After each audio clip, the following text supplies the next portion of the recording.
The Inman family projected an image of perfect harmony to those on the outside. They were regular churchgoers every Sunday to Warwoodportsing. Yet within their tight-knit circle, one could fathom what really happened behind closed doors. Back in 3, William and Sandra Inman's paths crossed at church. He was 18, she just 16. Their union received their parents' blessing, leading to marriage. The couple made their home in the modest community of Logan, located in Hawking County, Ohio. Bill Inman possessed strong religious convictions and balanced his job in construction with playing musical instruments for the Sky of Faith Evangelical Church in Nelsonville, Ohio. Sandra took on the role of managing the household. In 1984, they were delighted to welcome their son, William Jr. To distinguish between father and son, the head of the family was called Bill, while the younger one was known as Will. As time passed, William Jr. grew up. At age 17, in 2001, he met a 15-year-old named Summer Cook at church, quite reminiscent of his parents' encounter. Will and Summer maintained a friendship for 3 years before getting married when Summer turned 18 in 2004. The newlyweds began their life together by residing with Will's parents in a spacious house in Logan, Ohio. In that same year, when Bill reached the age of 39, he envisioned himself as a spiritual guide. Transforming his garage into a makeshift sanctuary, he began hosting gatherings there. Despite local skepticism towards this self-declared minister's actions, his enigmatic garage started to attract neighbors first, then their friends, and more individuals seeking solace through prayer and leaving offerings. By 2005, Will and Summer were overjoyed with the birth of their son Alex. Around this time, financial strains began affecting the Inman household, since Bill's religious endeavors were not financially rewarding. This situation led the family to consider relocating to another state in pursuit of better employment opportunities. By 2006, the Inman family had fully resettled in Florida. Both Bill and Will promptly secured employment in hotel construction. Meanwhile, Sandra and Summer dedicated themselves to homemaking and nurturing young Alex. 2 years later, the Inmans made their way back to Ohio from Florida. By then, they had forfeited their Logan home due to an inability to reclaim it and settled in a rental in Vinton's countryside. Starting a new chapter shortly after their relocation, in 2008, Will and Summer welcomed their second child, a daughter named Kelly. By 2010, their family grew with the arrival of another daughter, Alana. As young parents, Will and Summer often sought weekends away for relaxation and rejuvenation. During these times, Bill and Sandra, always supportive, took on the role of caring for their grandchildren. The weekends were filled with joy as they cherished moments with their 3 grandchildren. In the spring of 2010, Bill Inman secured a pastor's license and proclaimed himself the head of the Skinny of Faith Church. Alongside his wife, he established a charitable entity named Ranch of Mercy to assist the jobless and homeless. His vision was grand. He wanted to construct a large dwelling for orphans and widows. However, financial resources were quite lacking. To address this issue, Bill conceived a lottery scheme. Each participant would purchase a ticket with proceeds earmarked for building the shelter. The grand prize was either a house or $200,000 plus 99 other significant rewards. The community became aware of this lottery through news and advertisements. Bill initially promoted it door to door, assuring participants of lavish rewards, while emphasizing that surplus funds were destined for providing a haven for the destitute. Priced at $10 per ticket, Bill managed to sell 100,000 tickets, amassing $1 million for the project. The drawing was set for September 2010. In June 2010, personal upheaval struck the Inman family when Summer expressed her desire to divorce Will after 6 years of marriage. This declaration came not long after she had penned a significant entry in her personal diary. "I am utterly exhausted from constantly trying to please everyone around me. Do not deserve happiness. Do I not have the right to love someone and feel that love in return? I'm uncertain if now is the appropriate time, but I feel compelled to share everything with Will. It troubles me deeply, yet he deserves to know the truth." He should be aware that I no longer wish to be with him. I need to be alone to rediscover myself and understand my current identity. At this moment, I feel like a servant, perpetually running around and obeying others' commands. I adore my children with all my heart and would never trade them for anything. However, I don't want them to grow up witnessing their mother merely following orders all the time. I'm unsure how Will might react to this revelation. There's a chance he could become angry, attempt to take the children away, or worse, resort to threats or harm. It's important for our children to see us as equals. I'm aware that Will's parents might turn against me and try to convince me to stay, but such actions won't change anything. Last night, when Will asked me what I wanted, my mind was blank. All I could think of was what I don't want. I don't want to feel unhappy and trapped any longer, but I couldn't bring myself to voice these thoughts. So instead, I sat there in silence. Every day feels like a battle. All I yearn for is rest, to cry and sleep without interruption. But finding a way out of this situation seems impossible at times. My hope is that by the time of my next journal entry, I'll have clarity on how to resolve everything. As the summer progressed, we moved forward with the divorce proceedings. Departing from the Inman residence, I took our son and both daughters along with my personal belongings. We sought refuge at my parents' home. Wanting not to disrupt the children's relationship with their father or grandparents, visits were scheduled regularly for them. 2 months following our separation in August 2010, I began a relationship with Adam Peters while also securing employment at a bank in Logan's downtown area, working in a cleaning capacity due to limited educational background. When September arrived, it marked another significant event, the Ranch of Mercy's house raffle, spearheaded by the Inman family. Although construction on the prize house was supposed to begin, both September and October passed without any progress. No raffle took place, and no explanations were given. The organization didn't seem to rush to refund participants either. By December 1, 2010, the Inmans got a notice requiring them to leave their rented residence due to significant unpaid rent. In response, Summer and Adam went to collect her remaining belongings from the Inman home. However, they were denied entry. This led Summer to call the police, reporting that her estranged husband was intimidating her and preventing her from retrieving her possessions. When the police arrived, Will and his parents continued to block access. Will even escalated matters by threatening Adam and clashing with an officer. Consequently, Summer filed a legal complaint against Will. She reflected on their relationship, recalling how idyllic it seemed before marriage, but lamenting its drastic change afterward. Will's behavior reportedly became very controlling, affecting everything from her diet to household responsibilities, and even intimate aspects of their life. She wasn't allowed to sleep without his approval and was confined at home without access to her phone or keys. Summer revealed Will's aspirations for a large family, his interest in polygamy, and his activities on related websites, including posting inappropriate images. She also disclosed threats he made if she pursued divorce, and mentioned how her cats mysteriously disappeared. Will attributed their disappearance nonchalantly to them escaping through an open window. Following Summer's allegations, Will provided his version of events. He justified taking Summer's phone and keys by suggesting he suspected her of infidelity. Regarding the cats, he said that due to their wild behavior and damage caused to furniture and family members, he relocated them to a shelter. As a result of these conflicts and accusations, Will was subjected to a restraining order, preventing him from approaching Summer, and faced penalties and probation amidst further investigations. A fierce battle for custody emerged between the families. The Inmans filed police report against Adam Peters, labeling him a potential threat to the safety of Alex, Kelly, and Alana. Tragically, Summer's life took a dark turn. On the night March 22, 2011, Summerman, just 25 years old, was finishing her shift at the bank. She wrapped up her cleaning duties after the office had closed. Around 11 p.m., she stepped outside to dispose of the trash.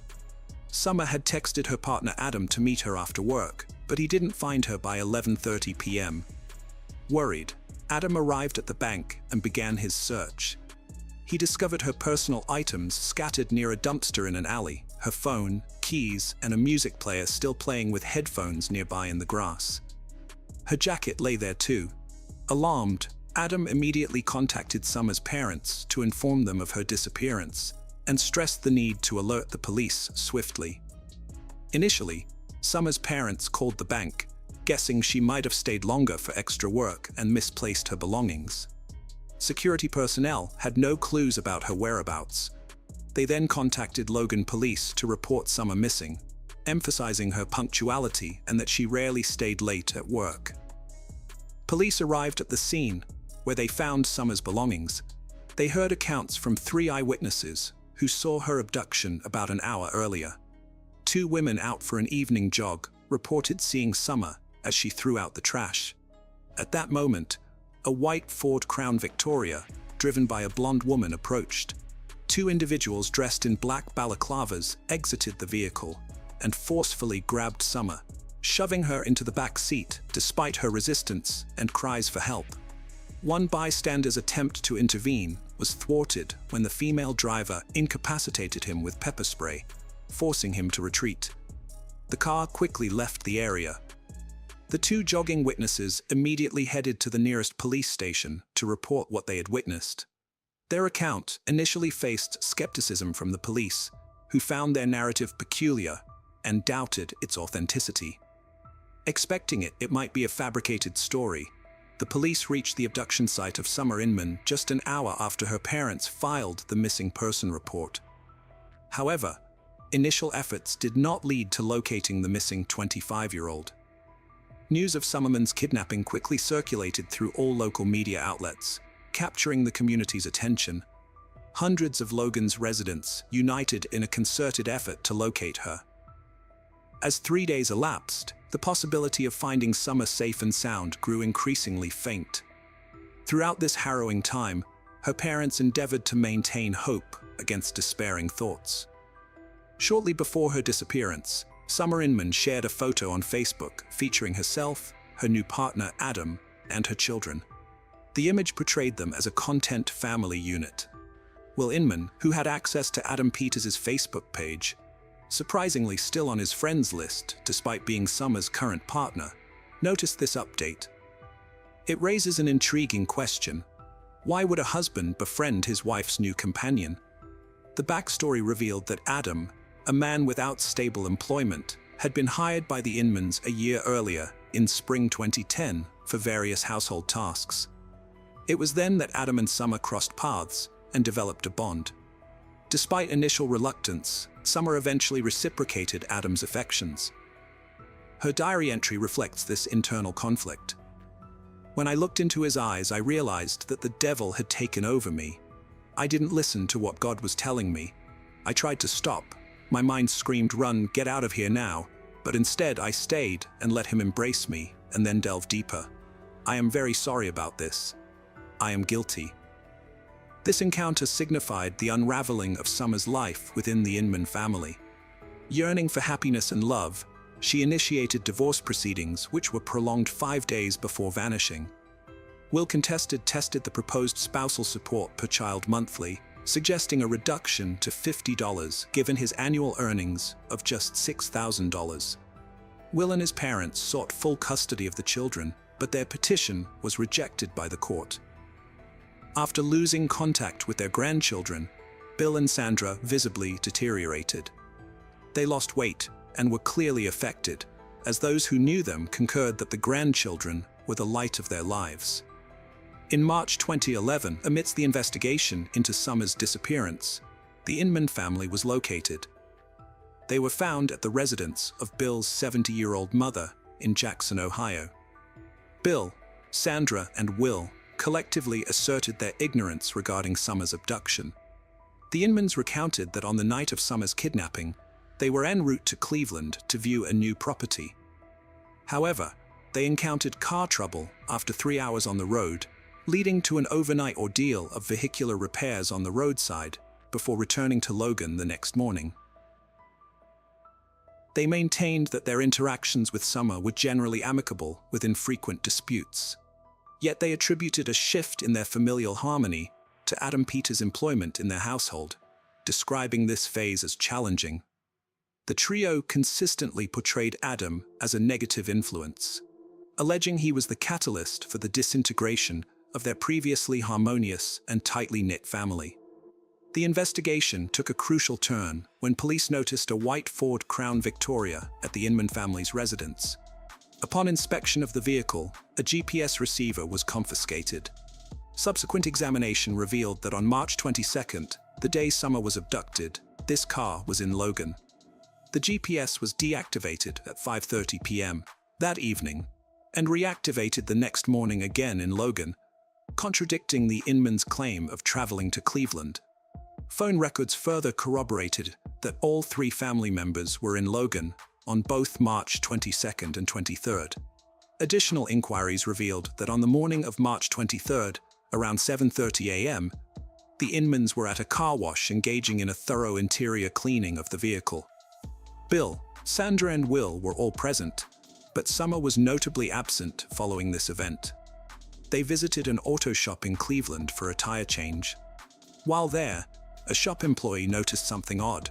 Bill was choosing to replace nearly new tires with used ones, simply because he didn't like his current set chained. There was also evidence that the Inmans attempted to modify the car's appearance. Notably, Bill had removed a police spotlight that had previously been mounted on the driver's side door next to the mirror. Bill, Sandra, and Will Inman were apprehended and brought in for interrogation. Prior to their arrest, Bill assured his elderly mother of their innocence, attributing the situation to a test from the devil.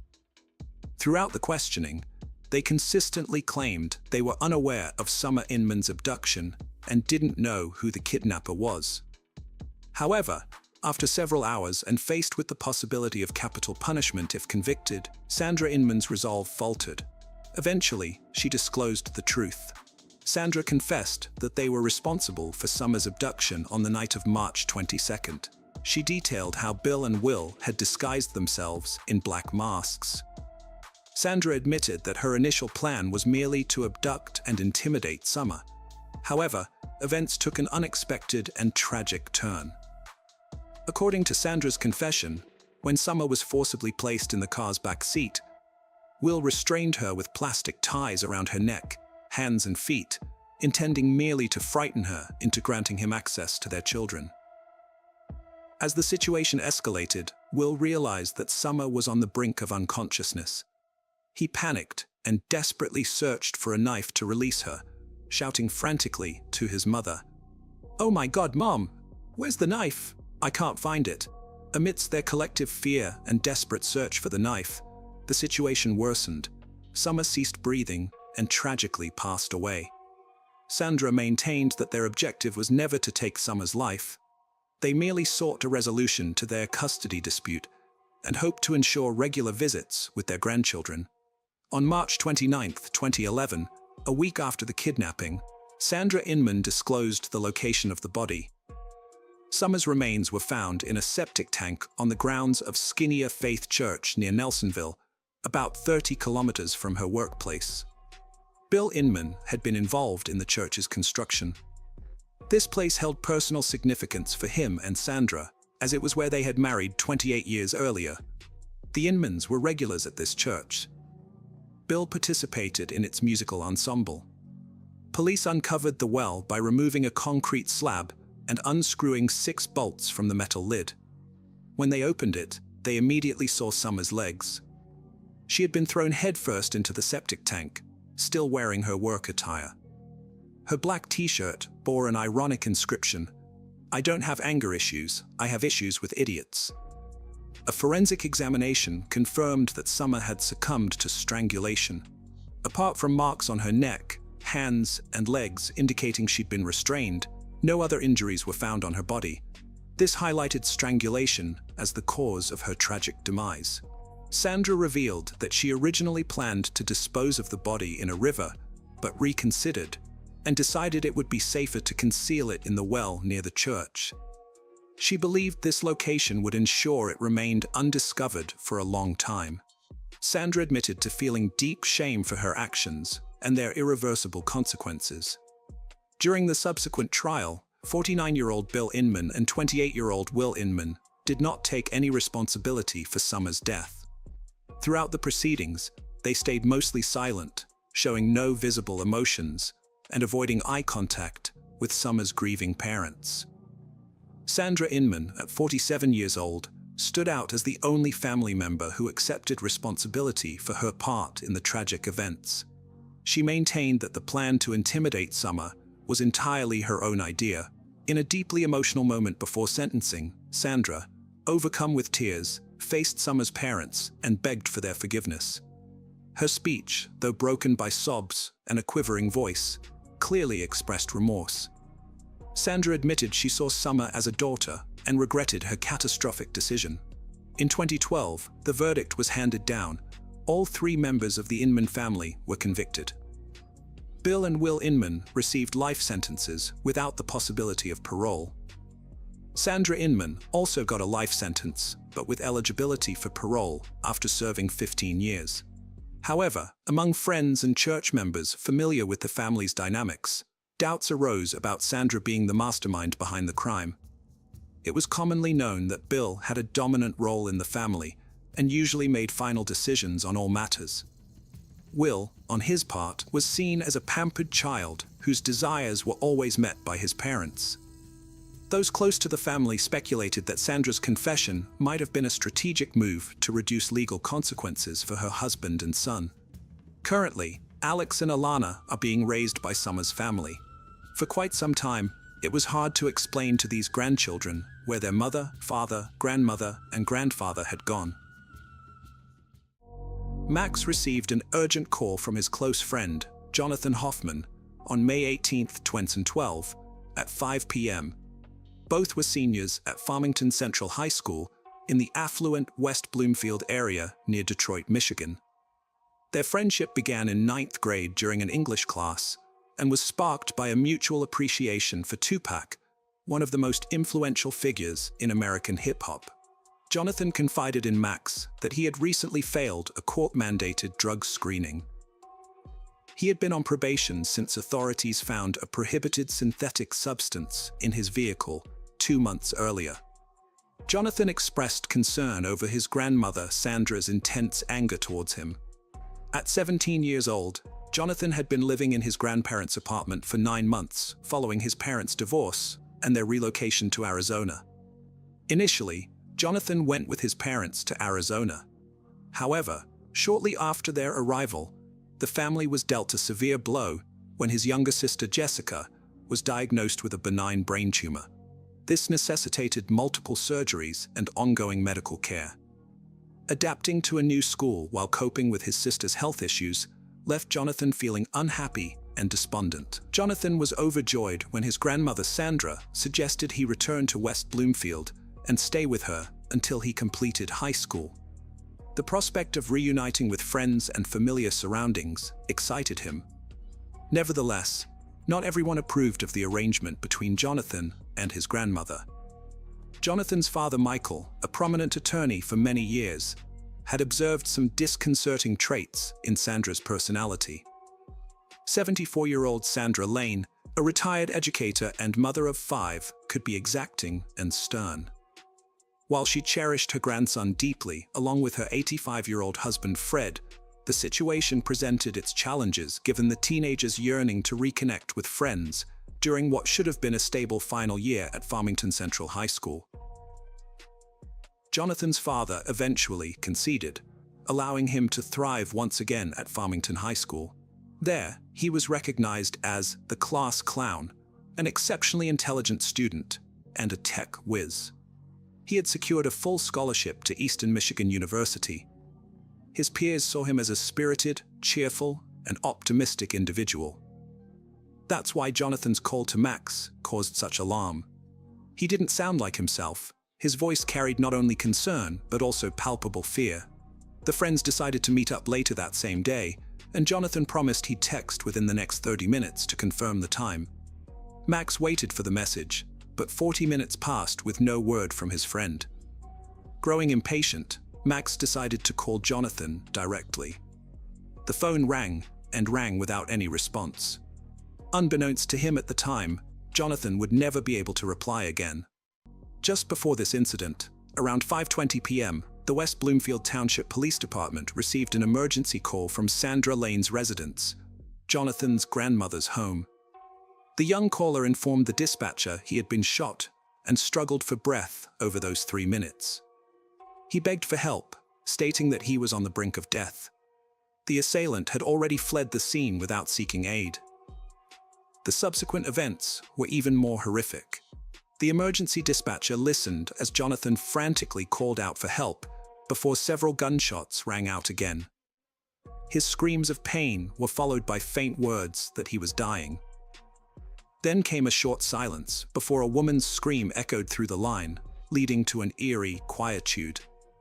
By about 5:30 p.m., West Bloomfield police arrived at Sandra Lane's condo in the serene Maple Point gated community, a neighborhood known for its low crime rate and predominantly inhabited by retirees. A resident had reported hearing gunshots in this typically peaceful area. As officers disembarked from their vehicle onto the neatly kept lawn, they headed into what would become one of their most chilling calls yet. Another gunshot reverberated from within the residence. Before the officers could make their way inside, a woman appeared at the front door, the officer's instructions to disarm herself. She was a small elderly woman with fading red hair, her clothes spattered with blood. With her hands raised in surrender, she informed the officers that she had just taken her grandson's life. This revelation stunned the officers, yet it paled in comparison to what awaited them inside. As they entered the condo, the officers were confronted with a ghastly scene. Blood and smudges were present in nearly every room. Bullet impacts marred both walls and furnishings, and empty shell casings littered the ground. Near the entryway lay a discarded 9mm Glock 17 semi-automatic handgun. Subsequent forensic analysis would uncover additional magazines for the firearm hidden within the residence. On the upper floor, police found 17-year-old Jonathan Hoffman sprawled face down in a pool of blood. He suffered from multiple gunshot wounds across his chest, arms, back, and stomach, indicating that many shots were fired at close quarters. Emergency medical personnel swiftly transported him to Botsford Hospital, clinging to hope they could save him. Sadly, by 6 p.m., Jonathan succumbed to his injuries. Sandra was taken to the closest medical facility as a precautionary measure. Medical professionals conducted various examinations to confirm her well-being. The next day, Sandra Lane faced charges for her grandson's homicide and was detained without bail while awaiting trial for either first or second-degree murder, her guilt left to be determined by a jury. Throughout this ordeal, she maintained her innocence. News of this incident plunged Jonathan's family, friends, and neighbors into deep sorrow and shock. They all pondered what could have driven Sandra to turn a firearm on her dearly loved grandson. The news of this tragic event spread rapidly through the tranquil neighborhood, with media outlets speculating on various theories. Whispers suggested that Jonathan had failed a drug screening test. Journalists highlighted a narrative involving two neglectful parents who left their substance-dependent teenage son in the care of elderly grandparents. Based on the grandmother's testimony, it was revealed that at the time Jonathan's passing, he had an illegal synthetic drug in his system, which had previously caused him complications. His death shortly after another sensational incident involving hallucinogen consumption. Just 2 weeks prior, another youth under the influence of drugs assaulted his family with a baseball bat, resulting in a fatal event. Takia Cipriana and his accomplice consumed a prohibited substance before attacking their parents. Sandra Lane's attorney argued that she had legitimate concerns for her safety due to managing a young man on probation who was difficult to restrain. It was widely reported that this particular drug could induce aggression in users. If an incident similar to Takia's had occurred at Sandra's residence, could her actions against Jonathan be justified as self-defense? This was the reasoning Sandra provided to both the police and jury. She asserted that since Jonathan's return to West Bloomfield, he had become unruly and exhibited aggressive behavior. Sandra claimed that he rarely left the house and mingled with teenagers addicted to dangerous synthetic drugs. Sandra also stated that Jonathan's parents did not inform her about his addiction before his arrival and showed little concern for his activities during his stay. Michael, Jonathan's father, was portrayed as having abandoned him. Jonathan frequently had fits of rage, destroying objects and damaging furniture in his room. When upset or during disputes, he would lash out, even breaking his own possessions like his computer monitor and phone. Authorities confirmed that Jonathan had a history with illegal substances.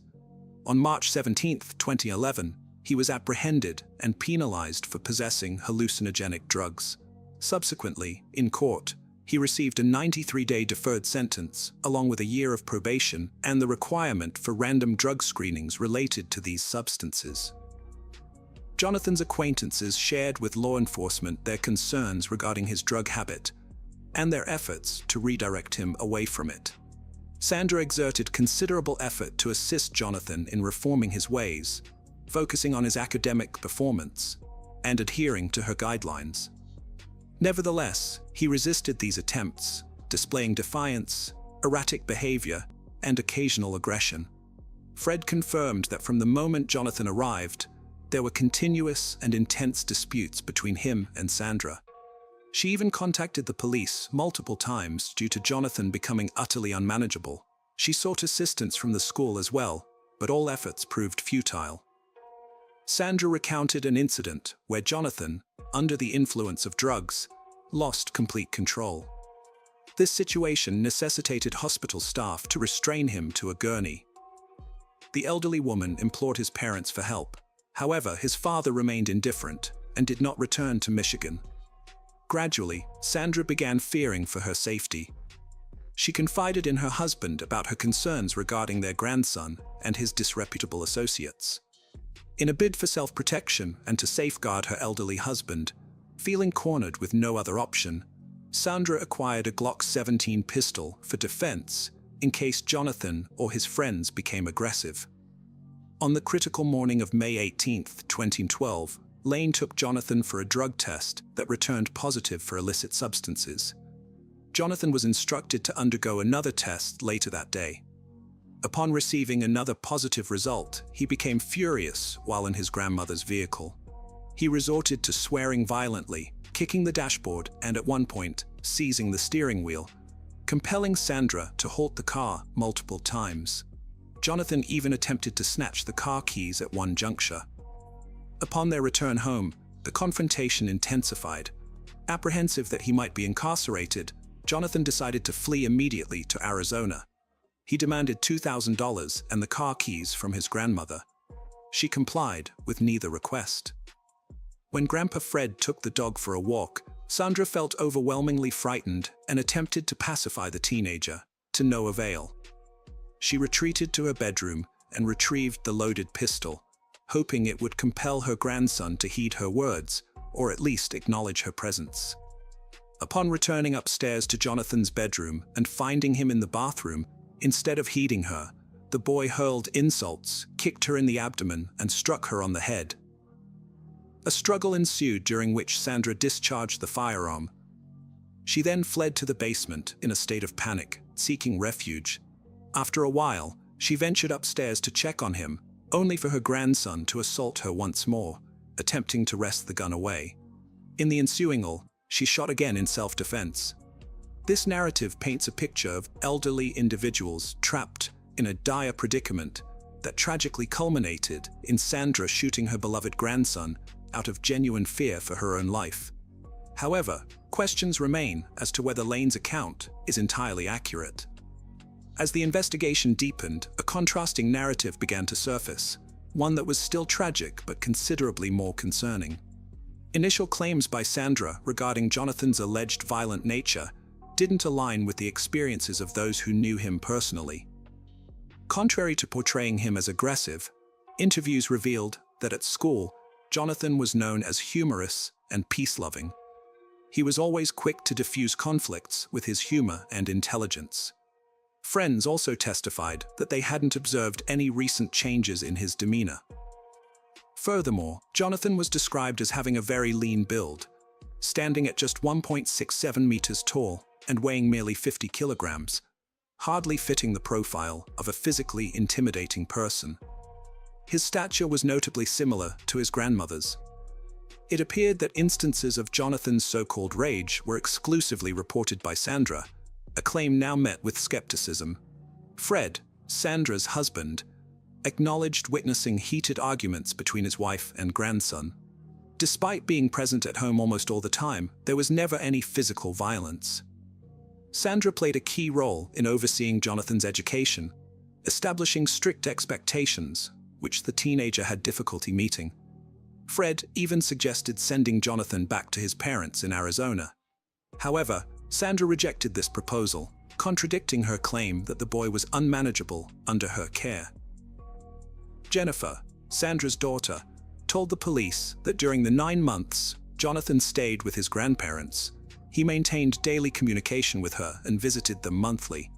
Throughout this period, Sandra never reported any issues between her and Jonathan, nor did she express feeling overwhelmed by his presence. When Jennifer learned about Jonathan's legal troubles involving illicit substances, she discussed possible solutions with her mother. She considered either rehabilitation or sending him back to Arizona. Sandra convinced her that she could handle the situation independently. Reluctantly, Jennifer agreed to leave her son in her parents' custody, a decision that would later prove tragically significant. Authorities were summoned to the Lane household on 2 occasions. The first call came in March 2012 when Jonathan himself dialed emergency services. He was distressed after consuming magic mushrooms and experiencing severe paranoia, fearing for his life. Upon arrival, police noted that he showed no aggression but was terrified upon seeing them. He eagerly embraced one officer before being secured to a stretcher for his protection and transported to a medical facility.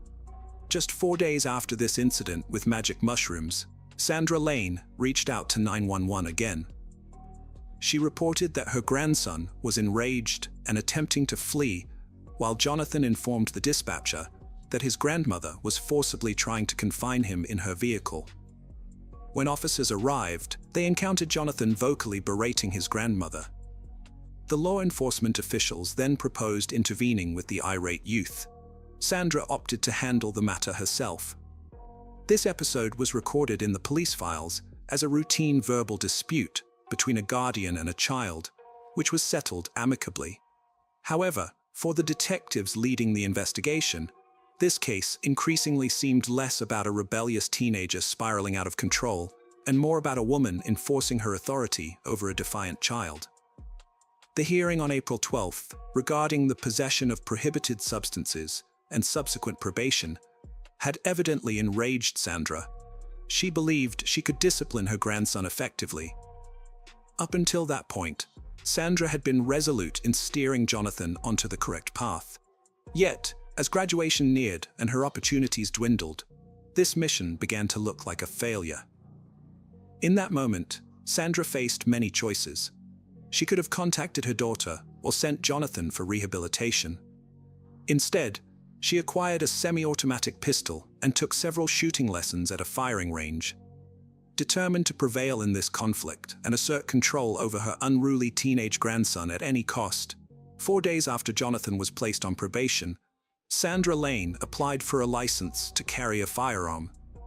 On April 18th, she purchased a 9mm Glock, explaining to the store owner that she needed it for home protection. She chose a weapon intended for lethal force, along with ammunition containing expanding bullets designed to inflict maximum damage. After buying the pistol, Sandra trained at the nearest shooting range until she felt proficient in handling it. She kept her newfound expertise hidden from her husband, who remained unaware of the gun's presence in their home. He was quite taken aback when he discovered how much his wife had managed to achieve covertly. On the fateful day of May 18, 2012, Sandra and Jonathan returned home at around 5 p.m. Sandra then requested her husband, Fred, to take their dog for a walk, and insisted that he remain outside until she gave him permission to return. Their outdoor time extended for so long that both homeowner and dog grew weary. They ended up sitting together on the grass watching a basketball game. As Fred Wayne, the grandfather of the deceased high schooler, recounted during an interview, when they heard police sirens, he failed to grasp the situation. Why did Sandra want Fred to leave them? It seemed less like the action of a woman fearing for her life, and more like someone with a plan, intent on carrying it out without interference or witnesses. If Jonathan was as agitated as described by his grandmother, it's unlikely Fred would have left them alone. However, more compelling evidence against Sandra was yet to come. At that same time, 5 p.m., Jonathan was talking with his friend Max about their evening plans. Max informed the police that Jonathan's tone wasn't angry or excited. Instead, he sounded frightened. He was worried about failing a drug test and anxious about his grandmother's reaction. Jonathan mentioned that Sandra was so furious she threatened to send him back to Arizona. Sandra claimed her grandson violently assaulted her, striking her in the head and abdomen before she discharged the firearm.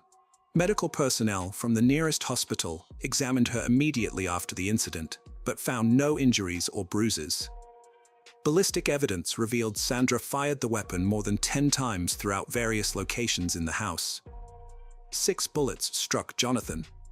2 shots were aimed at his back, indicating he attempted to flee from Sandra.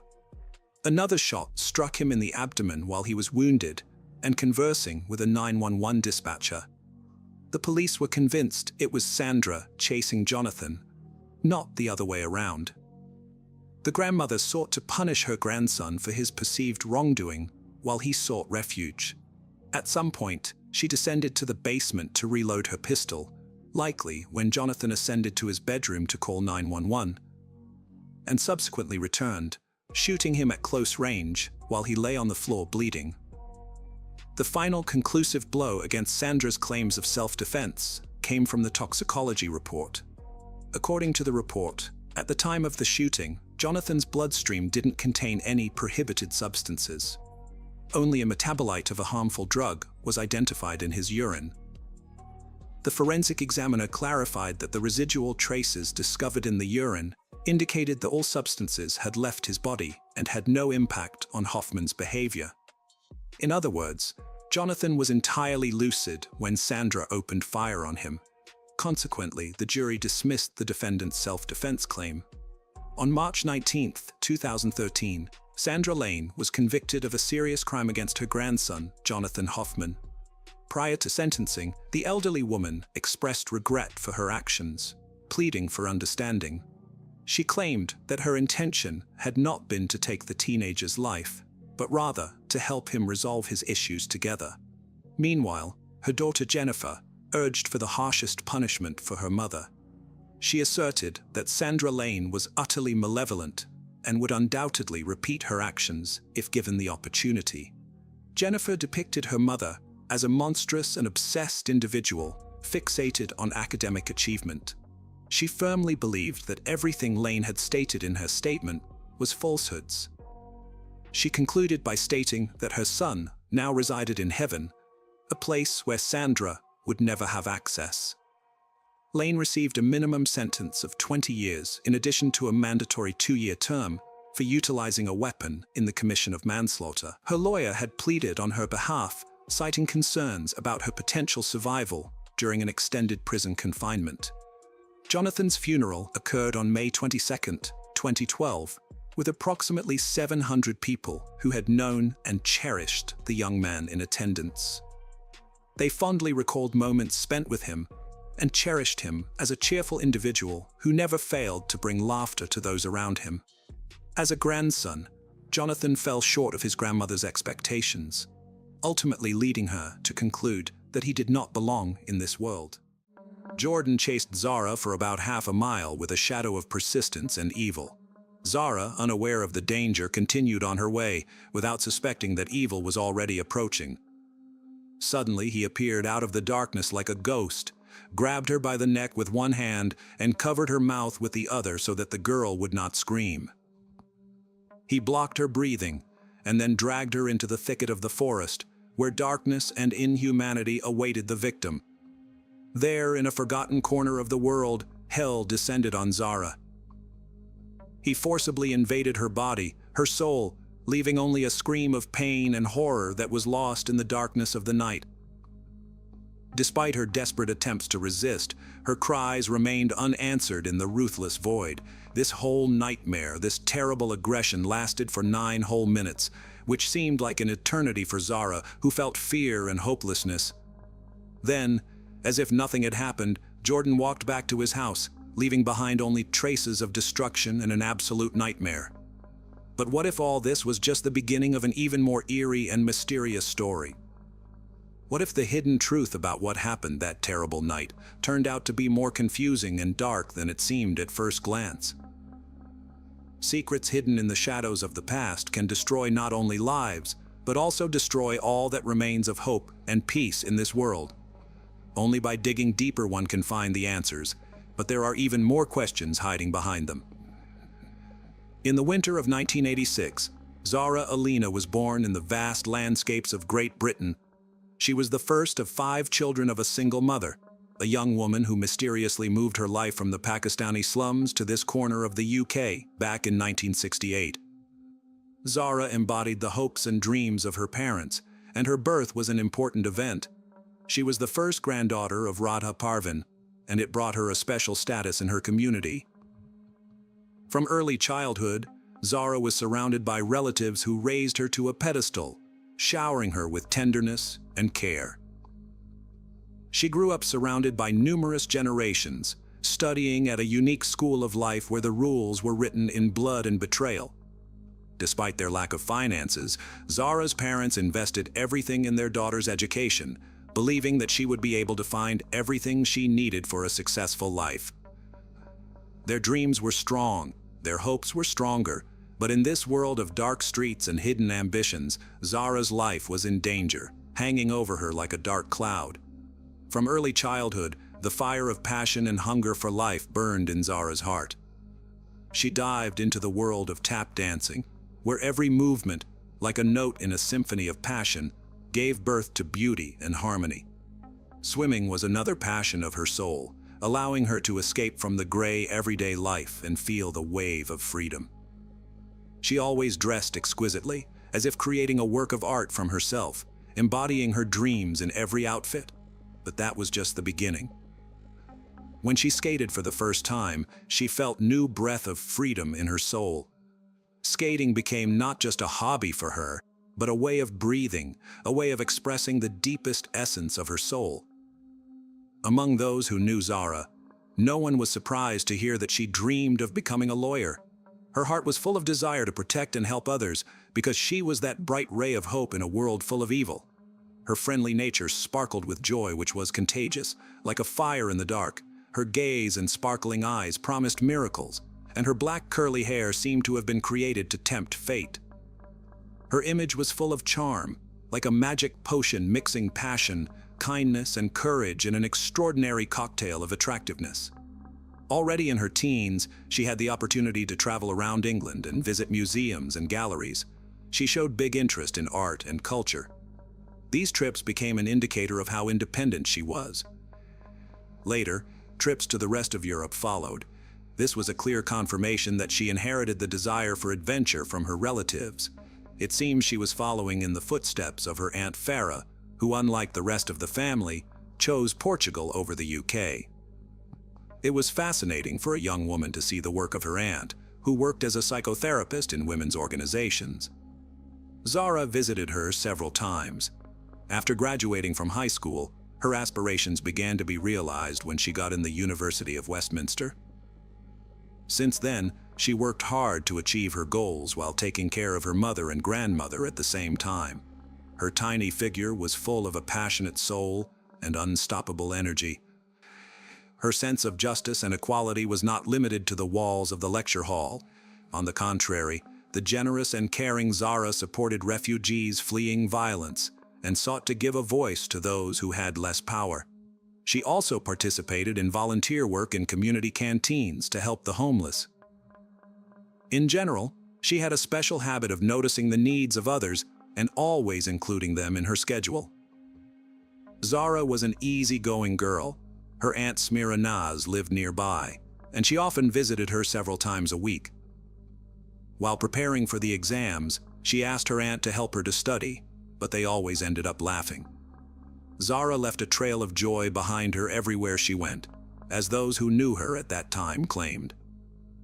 In addition, she was hardworking, covered all her expenses, and helped her family. She worked at a local clothing store and knew everyone in the area, from teenagers to the elderly. She always greeted everyone with kindness and was willing to help if necessary. The young girl could talk for hours, but it did not affect her ability to listen carefully to others. Her generosity extended to all living creatures, and she especially loved cats. Sometimes she spent her own money to take stray cats to the vet, take care of them at home, or persuade neighbors to take them in. Her friend Sanji Naira described her as radiant, and believed that her main gift was the ability to share optimism. When Sanji was in a bad mood, he turned to her for help. In Zara's life, there was a bright star whose name was engraved in the very depths of her heart: Carissa Peters. They were not just friends, but companions in the struggle for justice, for protection of women from violence and abuse. Their shared hobbies, especially in the field of women's rights, and it was the connecting thread that carried their friendship through difficulties and trials. Zara and Carissa were so close that they seemed to share the same soul. They easily entered each other's house, as if they were their own shelters from the storms of the world, or talked on the phone almost every day, discussing the news, their thoughts and plans for the future. In 2002, after successfully passing the exams and completing her internship in law field, Zara had the opportunity to work in the Crown Prosecution Service. It was an important step, and an integral part of her dream to become a full-fledged lawyer. To do this, she worked tirelessly, even when her studies were interrupted by worries about her mother and grandmother, as well as financial difficulties. This step was important not only for her, but also for Carissa and for those who believed in her, who support her on this stormy journey to a bright future. On her first day at her new job, Zara couldn't help but be happy. She sent a smiley selfie to her friends and family, as if announcing to the whole world her new era of life. It wasn't just a new job, it was the last piece in the mosaic of her dreams. She had been coming to this for so long that she could hardly believe in her own happiness. Working as an administrator might seem a secondary post, but for Zara, it was a giant step towards her goal. At the age of 35, she realized that a new stage in her life was beginning, and this made her heart beat with extraordinary force. It wasn't just a working day, it was the beginning of a new era, an era when she felt fulfilled and happy. The new job strengthened her confidence in the fact that it was time to create her own family. She dreamed of her children, how they would be happy and protected, how they would live in a world filled with love and harmony. At that moment, Zara realized that every new day was a step towards her happiness, a step towards her dream of having her own family. With such an active life between work, volunteering, friends, and the attentive care of her mother and grandmother, with whom she lived in a separate room when necessary, Zara loved to walk. She liked to move freely. She didn't bother with small things. She could easily put a pair of shoes in her bag to change them for sneakers when needed. Zara believed that a woman should be able to move freely without any obstacles, and even more so that no one should have deprived them of this right. But near her house, there was a man whose existence completely took away this woman's right. His name was Jordan McSweeney. He was a few years younger than Zara, and it was unknown where he was from. One Saturday evening, when the sun had already set below the horizon, Zara was going to meet a friend. Even though she was not in the mood, she decided not to cancel the meeting. Zara's word was as strong as steel, and she always stuck to her promises, not allowing her mood to dictate her actions. Her devotion was as steady as a rock, and she was ready to walk through thick and thin for the sake of her friends. Before leaving, Zara picked up the phone to talk to Aunt Farah. But this time there was a certain anxiety in her voice that did not go unnoticed. Her aunt asked her to be careful, and Zara realized that even if she wasn't going to go far from home, the world around her seemed strange and unpredictable that evening. But she stubbornly told herself that she knew every dark corner of the city, and her name was known to everyone who had ever looked at her. But something about this evening made her heart beat faster, and Zara decided to be more careful. At the appointed time, she met her friend at a local bar called the Ilford Big Spoon, located on the West End of London. Ilford is a lively and diverse London area, an ideal place for dinner and gatherings, so the girls visited this place that Saturday evening. Then they went to another bar, and there Zara drank a couple glasses of water. At the same time, Jordan was having one drink after another at another nearby nightclub. An idea was forming in his mind, and he refused to resist it. He intended to find a woman to attack that evening. Surveillance cameras recorded how Jordan met women at the entrance to the club, hugged them without their consent, and tried to kiss them. He was particularly persistent with one of the employees, despite her obvious reluctance. He was kicked out of the club a little after 23 o'clock, and his inappropriate behavior remained recorded on cameras. When he came out, his actions were recorded by cameras as he walked along Romford Street towards the park. Seeing the woman walking, Jordan followed her and approached her closely. Although she tried to avoid him by entering the store, he was waiting for her outside. When the woman cautiously left, Jordan followed her again. Then he walked down the other side of the street, leaving her in sight. However, when the woman entered her house, Jordan had no choice but to continue on his way. According to the surveillance cameras data, at about 2 a.m. on Cranbrook Street, Jordan noticed a woman approaching him. Suddenly, he quickened his pace, approaching her. But on the video, you can see that two passing witnesses noticed Jordan's strange actions. Despite the man's suspicious behavior, the woman returned home safely, leaving Jordan surprised and annoyed. He returned to Cranbrook Street without success. At this time, Zara and her friend, deciding to return home, left the bar when it was 2 a.m. A friend took a taxi, preferring convenience, while Zara, given the short distance and good weather, decided to walk. They parted, and Zara headed down the residential street of Cranbrook, which is a 10-minute walk from her house. That's when Jordan noticed her. According to the Chief Inspector Dave Williams, Jordan had a clear intention. He was going to attack a woman that night, regardless of the location. Cranbrook Street remained busy even in the early morning hours. There was a constant flow of traffic. At the age of 13, Jordan had already been sentenced in Kent Juvenile Court for various offenses committed between 2006 and 2009. In August 2010, when he was 17 years old, he was found guilty of assaulting a girl, leaving her with a swollen eye, and he was given a 4-month detention and correction period. 11 years later, he attacked another woman, and he was again banned from approaching a woman, this time for 3 years. During this time, he had no right to contact her directly or indirectly. By 2010, Jordan had 28 convictions for 69 crimes, including theft, assaults on police and the public, criminal cases, theft of motor vehicles, traffic violations, committing crimes with bail, and shoplifting. On his page on a well-known social network, he bragged about having a huge collection of weapons, and in general, extolled a criminal lifestyle to the sky, posting different photos and quotes. He also posted fake pictures saying that the FBI was looking for him.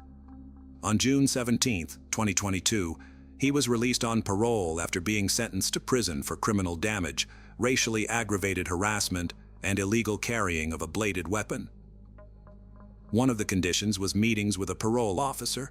Jordan settled into a van on St. Valentine Street, in a 130-acre park in the south of Gun Hill, the largest green space in London's Redbridge district. He again violated all agreements, and true to his criminal background, missed not one, but 2 meetings with a parole officer. As a result, the authorities refused to give him the advantage. The parole service began the procedure for returning him to prison on June 22, 2022, but they did not immediately inform the police, but only 2 days later. Early on Saturday morning, June 25th, police visited Jordan's mother's house to arrest him and found an unpleasant surprise. He was not there.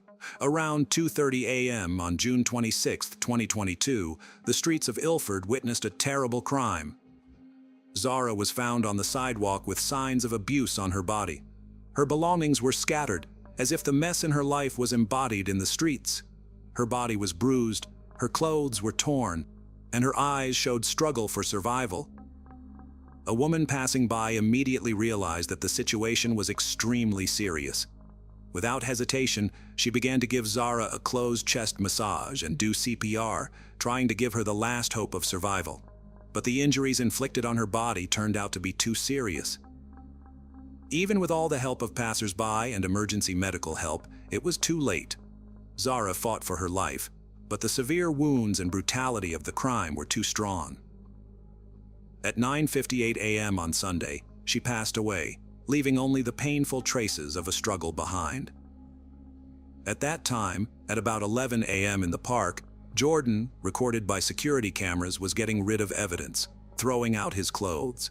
With his indifferent and cold-blooded demeanor, it became clear that this was not a random act of violence. The police responded quickly and knocked on Zara's grandmother's door, asking her to identify her granddaughter from the bar's video footage. When she confirmed that it was her, the police finally explained to her what had happened. Zara's uncle, Qasim Alina, called the rest of the family, including Aunt Farah, to tell them what had happened. In Portugal, her aunt, crying, remembered the call on Saturday night. After she broke the news to her children, Farah immediately flew to London. The family was in shock, trembling with horror. It was difficult for all of them to eat, sleep, or talk. Although they hardly dared to mention Zara's death, they also could not think of anything else. Meanwhile, detectives immediately began investigating the area where Zara was found. One of the first steps was to collect video footage from surveillance cameras to track the attacker's movements. This, along with the bloody fingerprints left near the scene, allowed them to identify Jordan.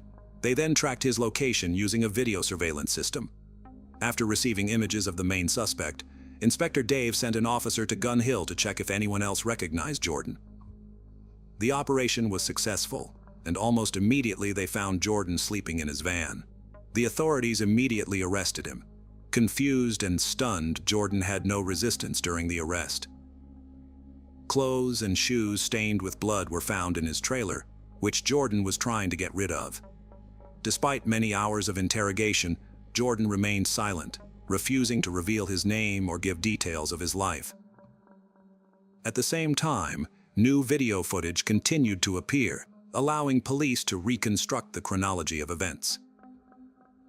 The crime led parole officer Justin Russell to highlight a number of errors in the treatment of Jordan. It was noted that Jordan had been a criminal since the age of 16, both in and out of prison, which made him a high-risk criminal. He had been a high-risk criminal since the age of 16, but it turned out that he had not been treated appropriately. They should have taken more urgent measures to return him to prison after he missed scheduled supervision appointments upon release from detention.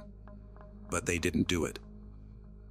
On Wednesday, June 29th, through a press release read by the police, Zara's family expressed how shocking the last few days have been. Logically, for them, it was an irreparable loss. Nevertheless, they stressed that the warmth and kindness shown by people were valuable to them and served as evidence of the strength of their beloved Zara's spirit. The family had a lot to do, and they needed to find strength. Aunt Farah communicated with the media and met with the police. Despite the shock and grief, her family, especially her aunt, taking into account her own experience in this field, knew that it was necessary to control the situation and protect Zara from accusations from certain media. On July 1st, 2022, a preliminary hearing was held in the Jordan case, and on September 30th of the same year, a date was set for a hearing to prepare testimony in the trial. However, on the day of the scheduled trial, Jordan did not show up due to a positive test for COVID-19, and the hearing had to be postponed.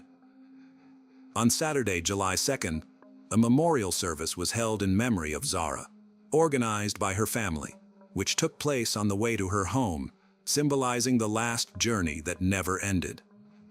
At this service, many of those present were dressed in white, symbolizing a silent walk. The event was attended by a coalition of more than 120 organizations specializing in supporting women, expressing solidarity in the fight against violence. It was one of the many groups that worked with Zara Alina's family. As they stated in the media, they demanded justice and taking responsibility. Additionally, They asked to focus on what they considered a priority and key issue, to resist violence from men and to stop the acts of violators. At a preliminary hearing before the investigation at the East London court in Walthamstow, crime scene investigator Nadia Persut said she believes there is reason that local police officers could and should have taken more action to find Jordan before his attack on Zara. Consequently, she expressed the opinion that juries should resolve this issue. In addition, this investigation should have included the actions of the staff of corrections facilities for probationers. According to Nadia, this process was supposed to last a month. On November 16, 2022, Jordan also did not appear at the hearing, despite being told that this was mandatory. Thus, the meeting was organized via video call. This time, he pleaded guilty. Prosecutor Oliver Glasgow then described him as extremely unfit candidate for bail. This opinion was also supported by Judge Chima Grove. As for the verdict, the judge postponed it until December 14th of the same year. Approaching this date, Jordan again refused to appear in court. But even this did not prevent Jordan from being sentenced to life in prison with a minimum sentence of 33 years in prison for the murder of Zara Alina. The accused and his representatives filed an appeal, and the sentence was reduced to 33 years in prison. The judge stated that the fact that Zara was unconscious, did not feel anything, and did not suffer, reduced his sentence. Just 4 months later, it became known that Jordan had an intimate relationship with a woman who worked at the Belmar Correctional Service in South London, but was not a direct employee of the prison services. The Metropolitan Police later announced that a 32-year-old woman, whose identity was not disclosed, had been arrested and was under investigation on suspicion of misconduct in a public office. As for Zara Alina's family, everyone remembers Zara with love and pride. They still miss her. For her part, Aunt Farah continues to speak out against violence against women and girls. In March 2023, she joined a march organized by various groups seeking to draw attention to the issue and raise awareness. The protesters marched through the commercial district of West London to Trafalgar Square. Among various slogans, they stated that the lack of action against male violence is equal to abuse by the state. The tragic loss of Zara Alina has only added dark shades to this bloody picture of violence that consumes the hearts and minds of those who seek to change the world.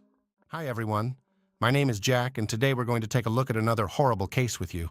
The case of Sheila Labar, a monster with an angelic appearance. Psychological and physical traumas received at an early age can have a very unpredictable effect on adult life. Of course, far from always, they lead to the fact that a person becomes cruel and seeks to hurt others. But sometimes it is the trauma can give rise to a real monster. Criminal psychologist Adrian Raine believes that there are genetic and psychophysical mechanisms that can turn a person into a cold-blooded killer, about which he wrote in detail in his book, Anatomy of Violence. History knows a lot of serial criminals who had a truly hellish childhood, and perhaps to them can be attributed our heroine today, Sheila Labar. This woman had an angelic appearance which she skillfully used, seducing her victims and then brutally murdered them. Despite the fact that the court was able to prove only 2 of her crimes, criminologists are sure that there were many more. And now let's look at this difficult story from the beginning and try to understand whether Sheila Labar was a born monster or became him as a result of the cruelty that she faced in childhood. Who is Sheila Labar? Sheila Labar was born in 1958, the 4th of July, in the small country town of Fort Payne, Alabama. She was the youngest of 3 children of her parents and was raised with her brother and sister Lynn. Her childhood was spent in a picturesque but rather secluded place, on a farm nestled among cornfields. According to the memories of Lynn's older sibling, Sheila was an active, inquisitive, and open-minded girl with a creative streak. She liked to be in the center of attention, had a good voice and cute appearance, so perhaps, if her life had turned out differently, she would have become a famous actress or singer. But instead of bright posters, her name decorated the pages of criminal chronicles. The unimaginable cruelty of her father. The head of the family, Manuel Bailey, for many years suffered from alcohol addiction, although it would be more accurate to say that his addiction suffered from his entire family. He often went on binges, turning into a real beast who enjoyed abusing his wife and children. He insulted and humiliated them, beat them with anything that came to hand, could throw everyone out in the middle of the night in a downpour or frost, and locked himself in the house, not letting anyone inside. Mothers, daughters, and sons often had to spend the night in a barn or in the open air in the field. One day, when Manuel was once again in a drunken rage, he began throwing dishes and other objects at his family members. The mother tried to cover the children as best she could, but one of the flower pots thrown by her husband hit her youngest daughter Sheila in the head. Sheila suffered a serious concussion and a lifelong scar on her temple, which she painstakingly covered with her hair. But not even the insults and beatings were the worst thing that the sisters had to endure in their parents' home. According to the memories of Sheila and Lynn, Manuel from an early age forcibly inclined them to intimacy. The mother may have been aware of what was going on, but the subject was never broached. However, despite the nightmare at home, Sheila did well enough in school. She dreamed of leaving the farm as soon as possible and go to conquer the big city. The girl was quite ambitious and determined. She passionately wanted to realize her childhood dream in life and become an actress or pop singer. And she had everything for this: charisma, bright appearance, and a beautiful voice, adulthood, first marriage. Barely Sheila was 18 years old. She left her parents' home, but adult life was not so joyful. To enter the university, she was not allowed to average score, and to move to the big city, she simply did not have the money. Then Sheila got a job as a maid in one of the hotels, where by that time her older sister was already working. It should be noted that Sheila had a slender figure and a very attractive appearance. She had big blue eyes, a charming smile, and a mop of thick long hair. She was surrounded by attention from men, and over time, she learned to use it and manipulate her suitors.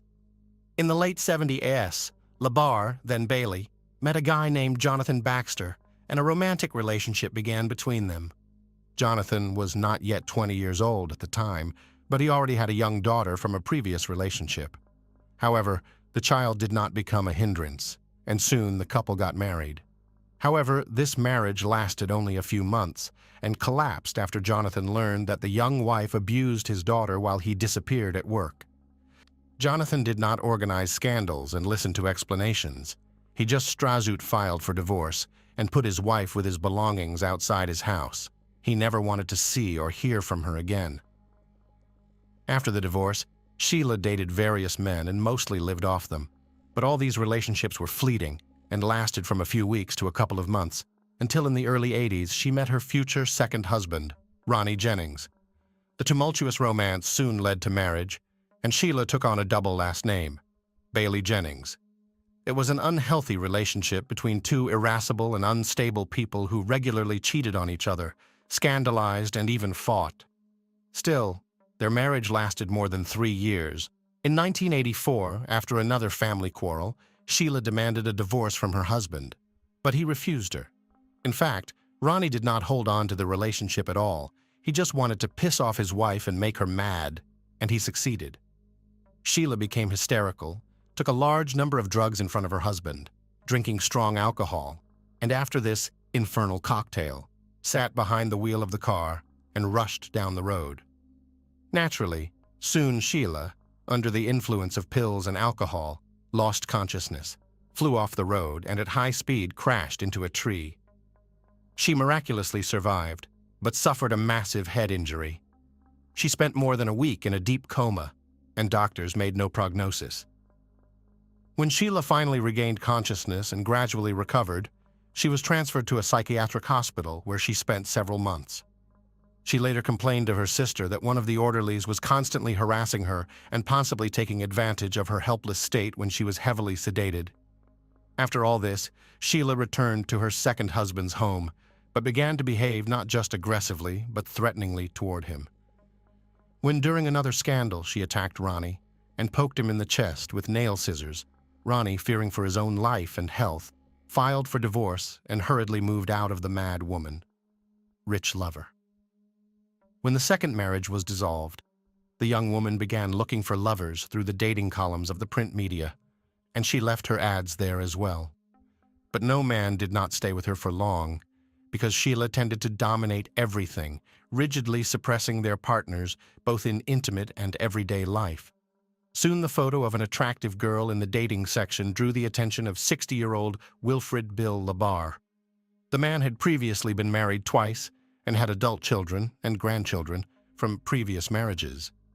He was widowed a few years ago and had been living alone on his large country ranch ever since. Bill was a fairly wealthy man. He had a chiropractic office in Epping, New Hampshire, and on the ranch he raised horses. At the same time, he was very lonely and needed a strong, powerful woman. In fact, that's exactly what he found. Sheila was attracted by the wealth of her new acquaintance, and she decided that it would be an ideal union for her. And to make Bill completely lost his head, she began to send him a postal mail frank letters, supplementing them with her nude photos. The trap worked, and soon Labar invited a charming pen pal to visit his ranch. Their romance developed rapidly. An elderly man is not stingy on expensive gifts for a young mistress, and in the summer of 1987, she moved to live with him. This has incredibly flattered the doctor, who now went out in public with a beautiful companion who was half his age and was fit for him as a daughter. Nevertheless, he did not plan to marry Sheila. However, Sheila, not waiting for a marriage proposal, changed her name, calling herself Labar. Bill was surprised by this turn of events, but he did not object. Sheila began to interfere in all the affairs of her elderly lover, starting to control his business, finances, and disposition of his property. In addition, Bill was getting older and could not satisfy the intimate needs of a young woman. Then, according to Sheila herself, he allowed her to meet other men, whom she often brought directly to their home. One of Sheila's regular lovers, closer to the mid-90s, was a Jamaican national named Wayne Ennis. He was much younger than Sheila and was initially hired as an au pair on the ranch, but soon the young man, with Bill's consent, which was probably given under pressure from Sheila, moved to live in the owner's house. In 1995, Sheila and Wayne officially legalized their relationship, and the spouse considered that from now on, he would be. The couple continued their relationship online. Sherry sent photos of ultrasounds and her growing belly. I just bulged out my belly. Jerry wanted to believe it so badly that I had no doubt. He would see the pregnancy even if it wasn't there, Miller would later say. Soon, on November 5, 1999, Jerry Cassidy received an email, presumably from Bruce Miller, in which he wrote that he knew about everything and would not let the bastards be born. A concerned Jerry tried to contact Sherry. Hours later, she texted him herself, informing him that she had to leave for a few days and that she would text him later. The next day, Jerry received a message from Bruce and learned that he had forced his wife to have an abortion. Attached to the letter were photos of a battered Sherry. I remember standing in front of the mirror trying to draw bruises on my stomach. Sherry would later recount. Jerry had reached a tipping point. His children, not one but two twins at once, had been killed by Bruce Miller. He was again devastated and full of anger. He blamed Bruce for the deaths of his 3 children and the abuse of the woman he loved. After reconnecting with Sherry the next day, November 8th, Jerry said he couldn't go on like this. He would kill her husband. The couple set about devising a plan to kill him. They worked out routes, parking spots, and even the best place and time to get to the dump. Jerry then made the long drive from his home to Michigan. That same evening, as Bruce planned to leave work, he received a call from Sherry and, following the plan, asked if he could pick up a pizza on his way home. Distracted by the conversation, Bruce did not notice a man approaching him from behind, pointing his 20-gauge shotgun at him and pulling the trigger. After committing the crime, Jerry went home and Sherry began the next part of the plan. She called Bruce's brother, Chuck, said she was very worried about her husband's long absence, and asked Chuck to drive to the junkyard and see if everything was okay. When Chuck got there, he found his brother dead on the floor in a pool of blood. He had been shot in the chest with a shotgun at close range. According to eyewitnesses, when Sherry learned of Bruce's death, she began screaming and crying.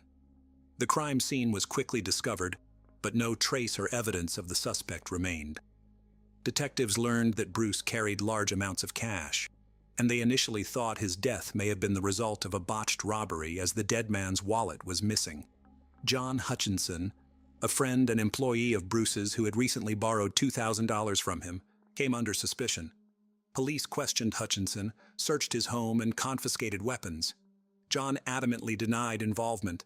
The search was inconclusive, and despite the fact that Hutchinson failed a polygraph test, he was eventually released. A theory of murder due to falsification of vehicle identification numbers was considered. However, none of the options did not give any leads, and soon the case was closed. Meanwhile, according to Bruce's sister Judy Miller, Cherry's behavior did not fit most people's idea of a grieving spouse. 2 days after the death of her supposedly beloved husband, she was already dancing in a bar in Otisville, Michigan, and looked happy. 2 weeks later, she had a boyfriend, and it wasn't Jerry Cassidy, but a local delivery boy named Jeff Foster. The goal was accomplished. It was like Sherry had passed a level in a video game, and the former lover was no longer interesting. Jerry thought that after the murder, he would be with the woman he loved. After all, he killed for her, but that didn't happen. She began to distance herself, and a month after the murder, she moved her new boyfriend Jeff Foster into the house she used to share with her husband and completely severed her relationship with Jerry, leaving him devastated. It was probably at this point that Cassidy realized he had murdered an innocent man in cold blood, and Naturally, Sheila chose an occupation to her liking. She became an operator of intimate phone services. Since she had a truly enchanting voice, men fell for the bait and offered to meet her in person. Among such guys was Kenny County, who at the time of their acquaintance was barely 24 years old. The young man was attractive in appearance, very good-natured and open. However, he had a low IQ level, due to which he was very gullible. This was exactly the kind of guy Labar was looking for. Kenny was very close to his mother, on whom he actually depended, but Sheila, with the help of clever manipulations, managed to break this connection and literally lure Kenny to herself. She made him an unforgettable night of love and promised that they would be like this all the time. The young man decided that he had met the woman of his dreams, about which he informed his relatives, and then moved to live in Sheila's house. But soon Sheila showed the guy her true face, having arranged for him a real torture room in one of the rooms. Each time, intimacy inevitably turned into a brutal beating, or something worse.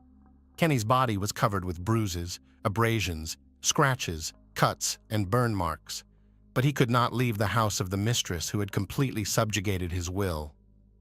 Sheila did not allow him to see and communicate with his loved ones, and his family could only guess what was happening to Kenny. The first alarm was raised by neighbors who periodically noticed the guy and were horrified by his sickly appearance. A few days before his disappearance, a local store clerk took a picture of the young man on her cell phone camera, and later this picture was attached to the case file in court. In the photo, Kenny's condition could be described as deplorable. He was very thin, there were huge bruises under his eye and on his cheek, and his nose was probably broken. Judging by the degree of healing, all these injuries had been inflicted at different times, which suggested that the guy had been brutally beaten for a long time. The contents of his cart were also alarming. He rolled 2 large canisters of fuel to the cash register, as it later turned out, for his own cremation. The store employees were so puzzled and even frightened by the guy's appearance that they decided to report him to the police for possible domestic violence. But this time, Sheila managed to get away with it, and they could not charge her with anything. Soon Kenny stopped contacting his family altogether, and when his worried mother arrived at Labar's house, the owner behaved aggressively and advised to leave Kenny alone. All subsequent attempts ended similarly, at which point Kenny County's family filed a missing persons report with the police, indicating that he may be being held forcibly at the country ranch, a home crematorium, and gruesome findings. When police arrived at Sheila's home, she claimed that the young man no longer lived with her, and claimed that Kenny had run away because his mother, whom he was allegedly terrified of, began visiting them frequently. As evidence, Sheila provided an audio recording in which she asks her lover if his own mother had attacked him, and he quietly gives an affirmative answer. It all seemed more than strange, and the very next day, an officer visiting Sheila secured a search warrant for the estate. Sheila had been on the police's radar many times before, and her name had been linked to another mysterious disappearance of a boyfriend. But over the years, Sheila had never been questioned, and her house and grounds had never been searched. When the police arrived, they did not find Labar at home, but they did see several fires burning near the outbuildings. The fires looked strange and were made of improvised materials, a mattress, fragments of wooden furniture, hay, etc., all doused with a flammable mixture. One of the bonfires had bones in it that clearly looked like human remains. The squad requested reinforcements in the form of forensic experts, reporting all the findings, but that turned out to be just the tip of the iceberg compared to what they discovered next. Almost all over the house were found poorly washed traces of blood. It was so much that it seemed as if there had been a real massacre. It turned out that the blood belonged to at least 3 different people. The bones smoldering in the fire belonged to the missing Kenny, and I remember hearing her scream, "No, Mommy, no, don't go." After that moment, the full implications of what I had done to Bruce, his friends, his family, Jerry, his friends, and his family hit me with full force. They will never see them again. Bruce was a great man, Sherry Miller wrote of her husband. He never hurt me or my children. All he did was love us. He wanted to adopt my children. He just wanted a family. The only man who loved me, and I ordered him killed. In 2022, Sherry gave a public interview to a popular TV station. She admitted that Bruce was not involved with the mob and never abused her. She admitted that she used makeup to fake bruises and faked ultrasound scans to manipulate Jerry. According to Sherry, she didn't do it for the money.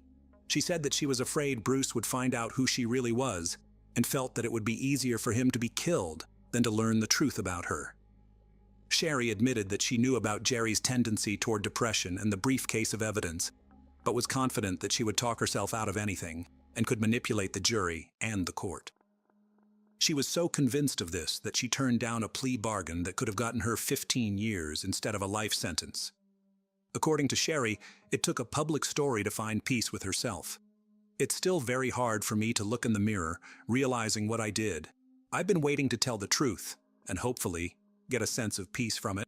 Sherry Miller remains incarcerated at the Huron Valley Women's Complex in Michigan. She is not eligible for parole. who, in one voice, called her a crazy, unstable, and extremely violent woman. And Wayne Annis, the third husband, said that the ex-wife repeatedly persuaded him to kill Mr. Labar in order to seize his property. But despite the defense's attempts to convince the court that Sheila was insane and in need of treatment, it was proven that she was aware of her actions at the time of her crimes. She was found guilty in July 2008 and sentenced to life imprisonment without the possibility of ever being released. All of her appeals were rejected. Sheila is now serving her sentence in Florida at Homestead Correctional Facility. Thanks for watching, guys. That was Jack. Subscribe to the channel and don't forget to click on the bell not to miss new stories. Hello! See you soon. Take care. But he's not a murderer. During the final sentencing, excitement gripped the Eckerd parents. Judge Anthony imposed a sentence of 50 years in prison without parole. The parents were broken. One miserable day had taken 2 sons from them at once. The cold-blooded murder of an innocent man and even a brother is clearly beyond the bounds of adequate human response.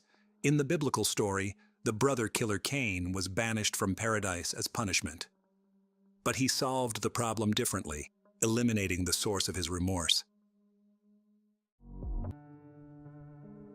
The events discussed in this video took place in 2007 in the state of Kansas, and although 16 years have passed since then, this high-profile case has yet to come to a conclusion. On January 5th, 2007, 19-year-old Jody Sanderholm, who lived with her parents in Arkansas City, went to a dance rehearsal that was held at the college where she was attending.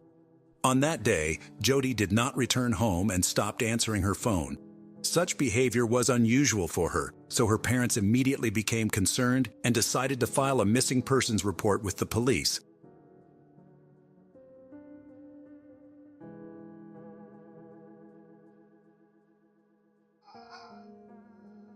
Jody Leanne Sanderholm was born September 26, 1987 in Arkansas City to Brian and Cindy Sanderholm. She was the third child of her parents. She had a brother called Jason, and a sister called Jennifer. From a young age, Jody was fond of dancing, and although it played a large role in Jody's life, she also did not neglect her studies. She was one of 4 valedictorians in her graduating class. While in high school, Jody was a member of the National Honor Society, a Kansas State Scholar, a Kansas Board of Regents Scholar, and earned the Outstanding Physics Student of the Year award presented by David Steinemetzy. She was a member of the Arc City High School dance team for 4 years. 2 of those 4 years, she was the captain. Jody was a member instructor of Arc City Dance and a Universal Dance Association instructor. After high school, she attended Cowley College, where she studied pre-pharmacy. While at Cowley, she was a member of the Cowley Tigerette dance line. In 2007, the population of Arkansas City was about 12,000. Jody's parents, like probably other locals, thought it was a good and relatively safe place to live and raise children. However, after Jody disappeared and the details of what happened to her became known, many began to realize that safety was only an illusion and that the man was the most dangerous beast. On the morning of January 5, 2007, Jody drove her car, a Dodge Stratus, to college for a dance rehearsal that was scheduled to end at 10:45. After the rehearsal, she intended to return home. Cindy called her daughter's cell phone several times, but she didn't answer, which was highly unusual. Jody always kept in touch with her family, and even if she missed a call, she would call back soon. Cindy had a bad feeling about this. She decided to get off work and go home to see if Jody was all right. When she arrived, she immediately noticed that her daughter's car was not in front of the house, and this only increased her anxiety, because Cindy knew that by this time, Jody should have been back from rehearsal. Upon entering the house and looking around, Cindy realized that Jody had not returned home. Her dance uniform, which she put in the washing machine when she returned from rehearsal, was not there or in the hamper for her dirty clothes. The shower stall was dry, although Jody always showered after dance class. It soon became clear that Jody had no contact with her father or older sister Jennifer either. She had an appointment at noon, to which she never showed up. Cindy and Brian began calling their daughter's friends, hoping to find out where she might be. But after the morning rehearsal ended and Jody left college, none of her friends saw her. That evening, the college dance team was scheduled to perform at a basketball game, with a routine of which Jody was the choreographer. She wouldn't have missed it of her own free will, but she didn't show up either. At about 6 p.m., still unable to learn anything and without waiting for their daughter to return home, Cindy and Brian contacted the police and reported her missing. Officers from the sheriff's office immediately put together flyers depicting and describing Jody, began to inquire about her last known whereabouts, and put out an APB on the vehicle she was traveling in. The police learned from Cindy and Brian that Jody had a boyfriend she had been dating since high school. His name was Colby Wilson. When contacted by phone, he reported that he had been at his brother's house in Texas for several days. The police quickly ruled him out as a potential suspect because his stay in another state was confirmed. The next day, January 6th, was very eventful. Lori Leglighter, Jody's best friend with whom they had been friends in dance since high school, provided the police with important information. They both enrolled at Cowley College, where they went on to study dance. Lori reported that she left work at Sirloin Stockade in Arkansas City around 10 p.m., Tuesday, January 2nd, and noticed a light blue car drive by the restaurant several times as she left. On her way home, she noticed a car following her in her rearview mirror. "I thought something strange was going on," Lori told the detectives. She decided to see if the car behind her was really following her, so she started turning onto different streets. The driver of the car behind her was doing the same thing, and it really scared Lori. She drove to the local police station and parked next to it, thinking that the stalker would leave her alone. She didn't see him after she stopped, so she drove home again. However, she had to go back to the parking lot near the police station because she saw the car chasing her again. Lori sat in the car for a while before driving home. She told the detectives that she didn't go to the station because she thought it was someone else's stupid prank, but that wasn't really all. On Friday, January 5th, the band Tigerette Dance Line was rehearsing at the college. According to Lori, She and Jody got there around the same time and, as usual, parked not far from each other. Lori spotted the light blue car again. What's more, she recognized the man behind the wheel. It was a local resident, 23-year-old Justin Thurber. Lori did not know him personally, but had seen him several times in the company of his older brother and his friends. Lori and Jody left practice at the same time and were supposed to meet up later, but Jody never showed up for that meeting. Soon, several members of the dance team revealed that they, too, had seen Justin near the college during the past week. He always sat in his car in the parking lot and just watched. Within the first 24 hours of Jody's disappearance, police had driven all over the city, but could not find her car. Arkansas City is surrounded by fields and wooded areas. They brought in a fixed-wing aircraft to search the area from the air. The car was more difficult to hide than a person because of its size, so the police hoped to be able to see Jody's car from the air. It was determined that the last time her cell phone signal was received, it was from a cell tower located near the Caw Wildlife Area. This is a vast, wooded area along the Arkansas River.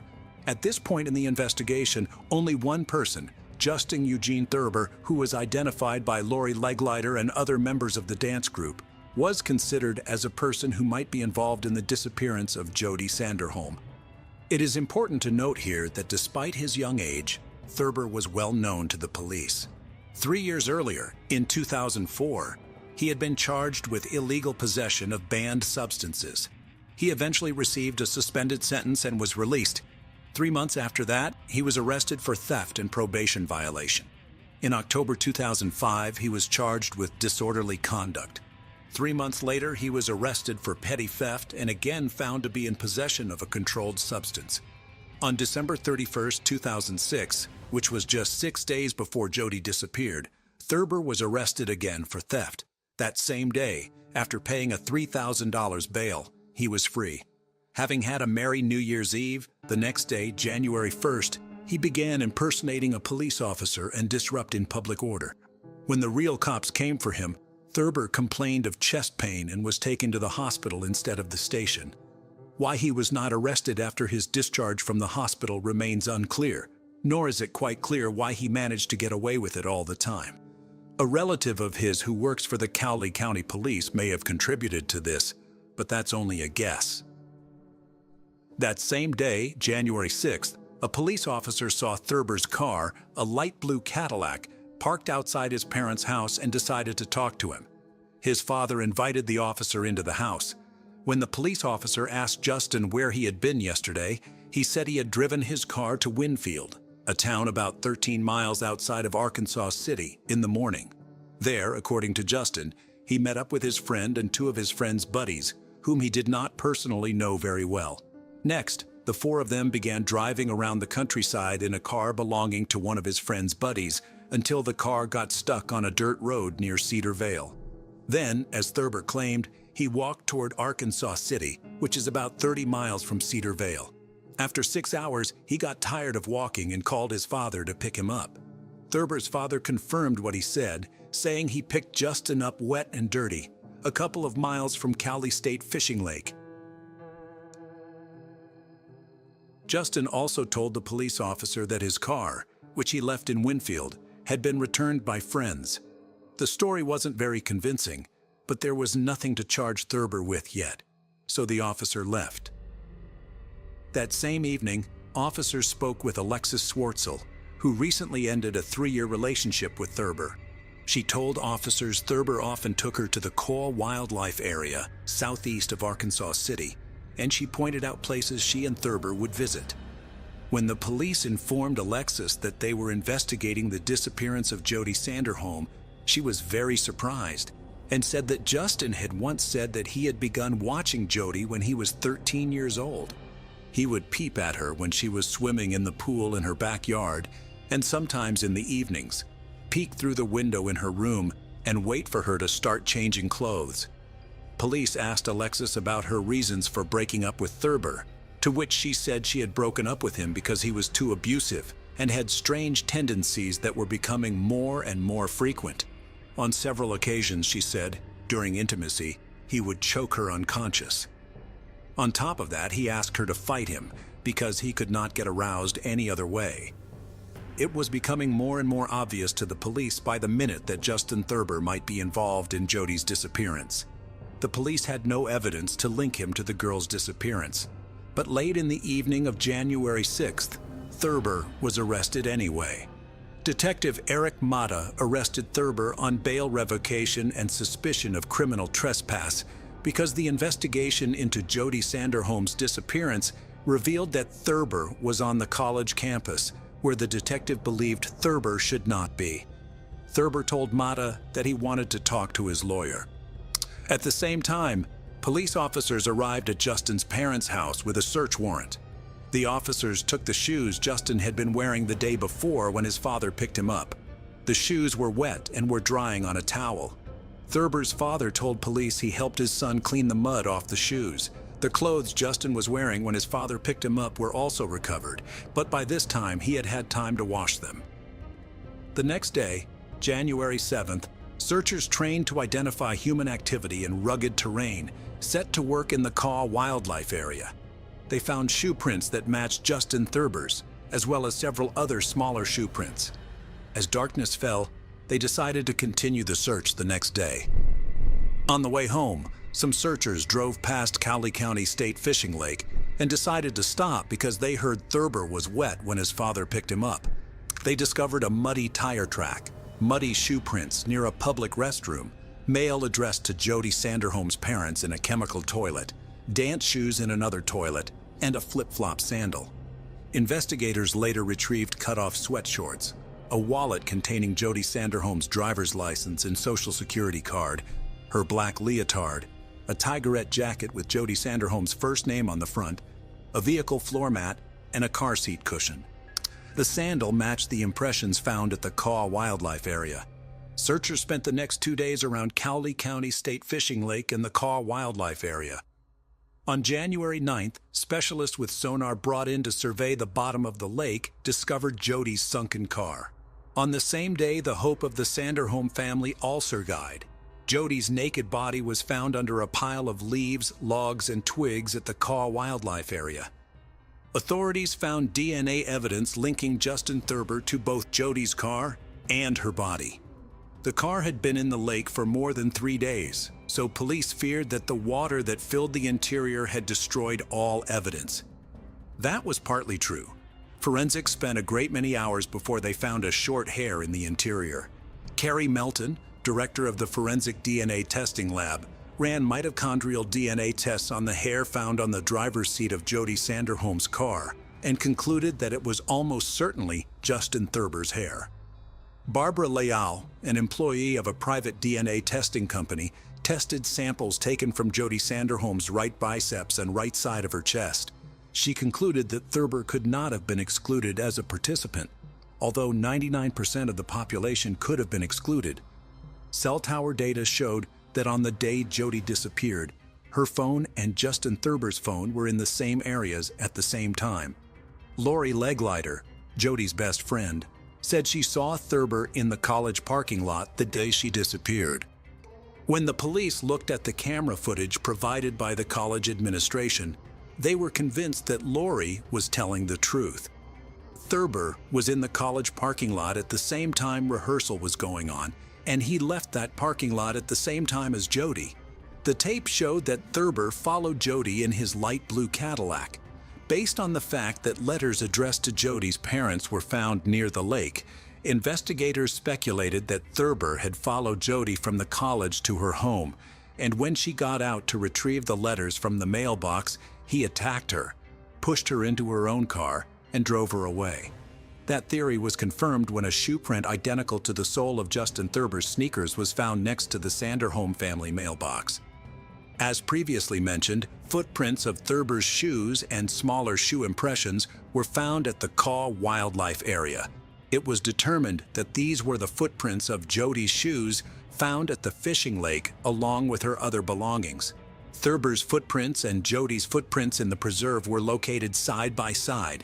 Walking along them, at one point the searchers saw that Jody's footprints were interrupted and Justin's footprints went deep into the woods.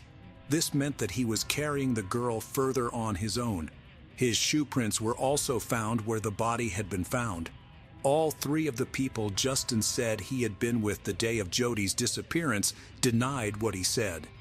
They had not seen Thurber that day, which meant his story about the car being stuck near Cedar Vale was a fabrication. The three officers drove Thurber to Cedar Vale so he could show them where he said he was. Thurber was unable to determine where he said the car was stuck. Back at the police station, Thurber volunteered to take a polygraph test. He also requested that his relative Chad Monroe, who worked for the Cowley County Sheriff's Office, be present during the questioning.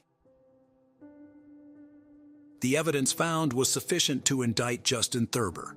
He himself denied guilt, and the judge set his bail at $1 million. Thurber's attorneys tried to convince the court that he was mentally retarded and incompetent, but were unable to do so. Thurber had graduated from high school and even attended college for some time, so the judge found the defense claim of his mental retardation unproven. The medical examiner who conducted the autopsy testified at the trial. He said that the first time he looked at the body, he had no doubt that the last hours of Jody's life were very painful. Her entire body and face were covered with bruises and abrasions. There were clear signs of strangulation on her neck. It was strangulation that was named as the cause of death of Jody Sanderholm. I can't say all the information about what the medical examiner found during the autopsy. Not all horror movie maniacs are as brutal as Thurber was to Jody. Without going into detail, and at the same time to give you some idea of what happened at the Kaw Wildlife Area, I will say the following. The crime was motivated by carnal desire, and Thurber committed the crime with a stick. At trial, in addition to Thurber's ex-girlfriend, 6 other women testified, each claiming that the defendant stalked her. One of them was a co-worker of his. In one case, she even had to call the police to have an officer walk her to her car after work. It was already dark, and she was afraid to go to the parking lot because she saw Justin waiting for her.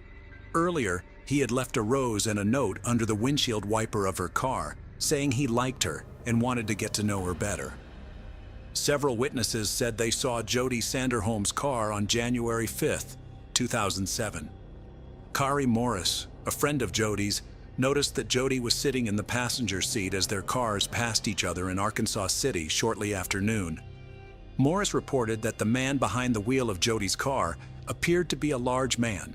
She called Jody's cell phone, but received no answer. 2 other women reported seeing a vehicle that looked like Jody Sanderholm's car while driving on a dirt road south of Arkansas City around 3 p.m. One of them said the driver was Thurber and identified him in court.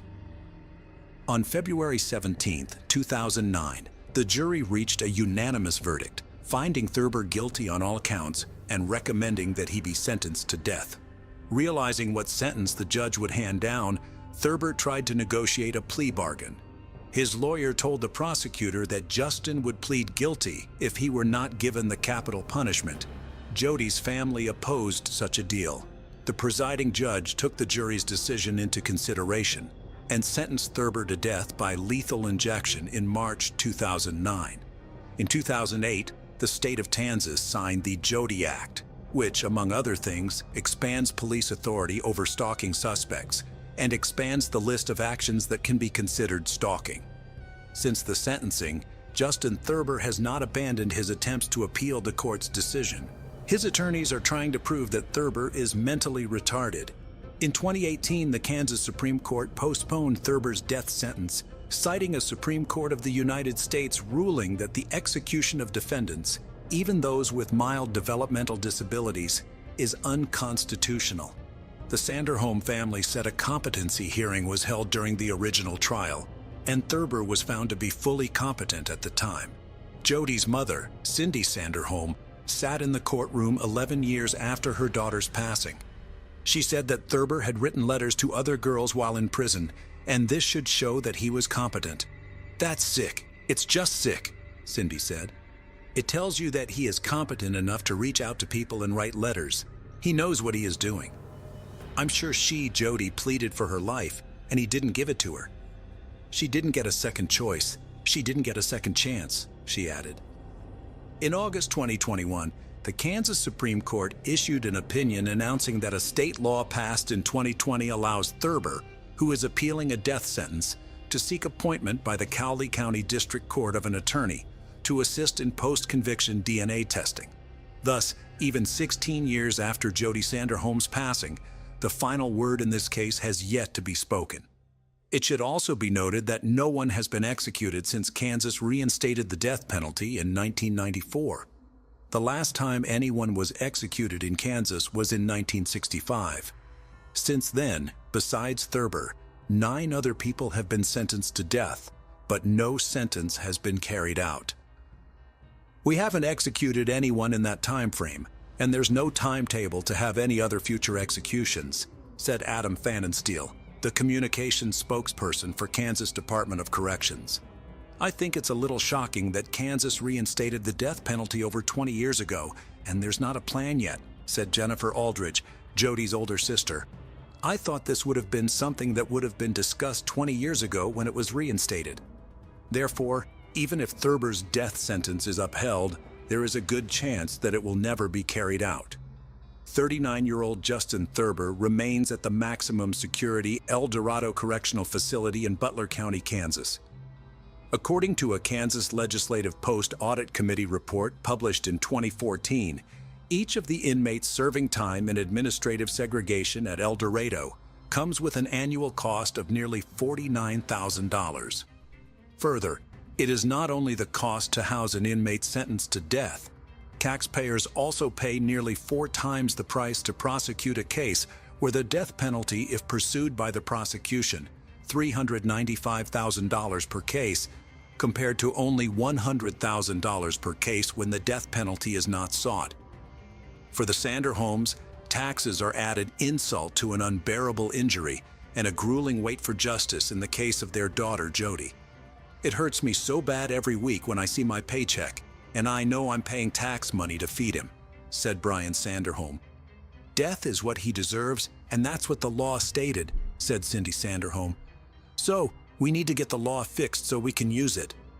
If it was your daughter, your son, it was our daughter, what would you want to have happen? Asked Brian Sanderholm.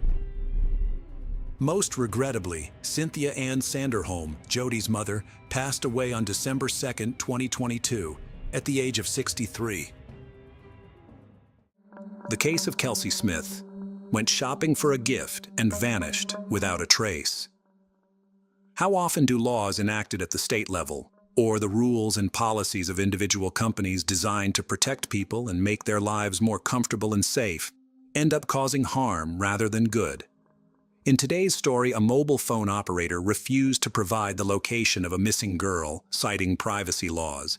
In reality, however, the company was obstructing the investigation, delaying the process. Although tragically, it was too late to assist the girl, in other cases, timely access to such data could save someone's life. The case of young Kelsey Smith, who was tragically killed just a month after celebrating her 18th birthday, not only shook the United States but also captured the attention of the world, as it was widely reported in international media. The girl was abducted in broad daylight from a crowded location, and her body, bearing signs of violence, was later discovered outside the city. The search for Kelsey took almost a week due to the inability to track her movements through her cell phone signal. This circumstance led to much debate and set a precedent that resulted in a series of amendments and the passage of a law named after the victim. But let's look at Kelsey Smith's story from the beginning and try to understand how she was abducted right outside a shopping center, under the watch of dozens of surveillance cameras, and whether this tragedy could have been avoided. We will also explore the personality of the abductor and criminal, who was considered by all to be a loving husband and caring father. Who is Edwin Hall? We will begin our examination of this difficult case by getting to know the man who caused the terrible tragedy.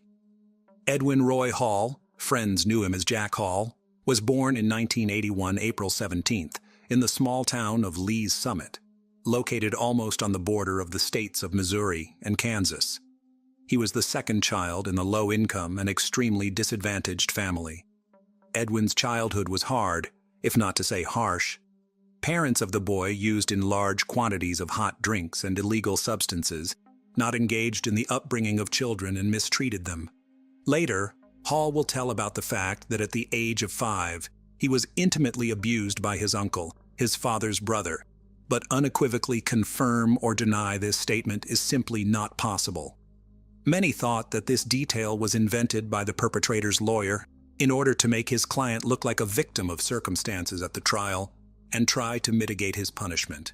But be that as it may, and at the age of 6, Edwin found himself in an orphanage after his father was behind bars and his mother was deprived of parental rights. In the following years, the boy changed several foster families, but each time he was abandoned after a while and returned back to the orphanage. This was due to the uncontrolled aggression of the child, as well as his cruelty. From an early age, Hall showed sadistic tendencies towards animals. He liked to torture them and watch the suffering. The boy did not recognize anyone's authority, disobeyed his foster parents, stole, and ran away from home. His last foster family returned Edwin to state custody at the age of 15. This was after the teenager attacked his stepsister with a knife. Then the tragedy was avoided, and the boy was pitied and not prosecuted. However, a year later, he again came to the attention of the police when he deliberately hit another orphanage pupil, who was much younger than him, on the head with a baseball bat. As an adult, Hall had no record with the police, and he seemed to have matured, taken charge, and finally reformed. At the age of 20, he married a girl named Alita, who bore him a son a year and a half later. Edwin got an old Chevrolet truck from the 70s, on which he worked, transporting various goods. His neighbors knew him as a quiet, humble, and friendly guy, as well as a good family man. However, he also had another secret life, which became known only when Hall found himself in the dock for committing serious crimes. Who was the victim? Kelsey Smith. Kelsey Ann Smith was born in 1989 on May 3rd, in a place called Overland Park, which ranks as the second most populous city in the state of Kansas. She was the third of 5 children in the large and very close-knit family of Gregory and Missy Smith. Growing up alongside her older brothers Steve and sister Lindsay, as well as her younger siblings Caddy and Zach, she was very close to all of them. The family patriarch, Gregory, Greg Smith, was a former military man and a veteran of the United States Navy. He had also served in the police force for over 2 decades and was now enjoying his well-deserved retirement. Meanwhile, the mother, Missy Smith, had dedicated her life to healthcare, having worked for many years at one of the local hospitals. Despite her professional commitments, she brilliantly managed to balance work with raising her numerous offspring and creating a cozy home environment. From a young age, Kelsey was an extremely active, sociable, and theatrical child. She loved to sing and dance, attended a music school where she learned to play several musical instruments, and eagerly participated in school theater productions and choir performances. In addition to this, she thoroughly enjoyed gymnastics and loved soccer, often attending various sporting events with her father and brothers, and she was a fan of the local team. Young Smith had many friends, possessed a great sense of humor, was talented in numerous areas, and knew how to make a good impression on those around her. She also had a profound love for animals from childhood and dreamed of going to college after high school to pursue a career as a veterinarian. In her senior years of high school, Kelsey took a job in the local orchestra, where she played the clarinet, performing at various city events. This job allowed her to save enough money in just 6 months to buy her first personal car, a 1987 Buick Regal. Her parents weren't too fond of the fact that her car was older than she was and offered to add some money from the family budget to buy something more recent. However, it was crucial for her to purchase her first vehicle independently, with her own money, so she declined their offer. Kelsey's personal life. It's noteworthy that the Smiths went to great lengths to provide their children with the very best, caring deeply for their education and holistic development. However, they also raised their offspring with a strong sense of discipline. There were clear rules in their home that everyone abided by without exception. For instance, all family members were expected to share their plans, and always inform each other if they were going to be out late. Kelsey herself was always punctual, never late, and would always tell her parents where she was going and who she was spending time with. During her senior year, Kelsey entered into a romantic relationship with a young man named John Beersmith. According to Kelsey, it was a deep and mutual love at first sight, the kind you read about in books or see in movies. The couple rang in the new year of 2007 together, and from then on were practically inseparable. Smith's partner, a year her senior, appeared to be a serious young man who treated his beloved with the utmost care and respect. Both sets of parents approved of their children's choice and did not stand in the way of their relationship. In May 2007, Kelsey celebrated her 18th birthday. That same month, she graduated from high school and was thrilled to learn that she had been accepted into a prestigious college in Kansas, where she intended to study veterinary medicine. The following days were, without exaggeration, some of the happiest in the young woman's life. Unfortunately, they turned out to be her last. Smith, along with her classmates, attended parties celebrating the end of high school. She had a great time, fully enjoying the festive atmosphere as well as romantic dates with her beloved. At this point, she'd achieved everything she had wished for: admission into her dream college, a relationship with a worthy young man who was about to propose, and it seemed a long, happy life lay ahead of her. The disappearance from the mall parking lot. On June 2, 2007, Kelsey and John were preparing to celebrate a significant milestone in their relationship, the 6-month anniversary of when they first started dating. John planned to make the day even more memorable by proposing to Kelsey. He had a beautiful engagement ring custom-made for the occasion, reserved a table for 2 at a restaurant, and the evening was set to be one of the happiest in their lives together. Kelsey was unaware of the upcoming proposal, which was meant to be a surprise. She, too, was looking for a gift to surprise and delight John.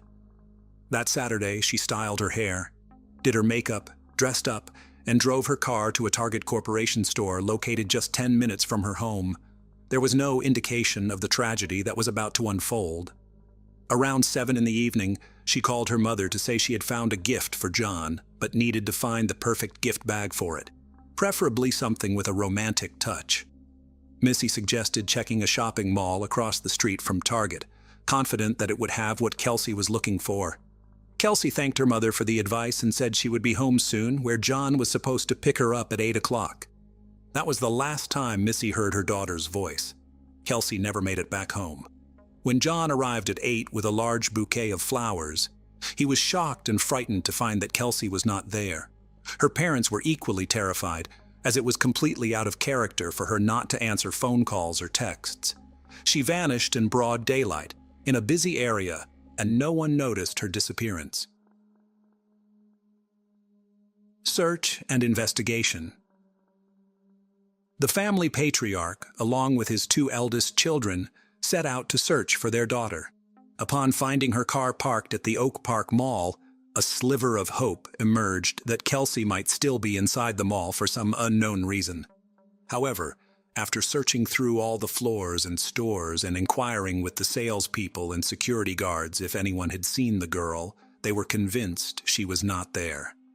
Returning to the car, which appeared undisturbed without any signs of struggle or violence, the father, leveraging his experience as a former police officer, decided not to touch anything. It was possible the car was part of a crime scene, and it was crucial not to tamper with or destroy any evidence. The girl's parents reported her missing to the police that same day, but were initially met with resistance to start an immediate search. The explanation was that since Kelsey was 18, she wouldn't legally be considered missing until 24 hours had passed since her disappearance. However, Kelsey's father, not one to back down and using his old connections, insisted on an immediate search for his daughter. Moreover, he made inquiries to see if any hospitals in the city had admitted women matching their daughter's description.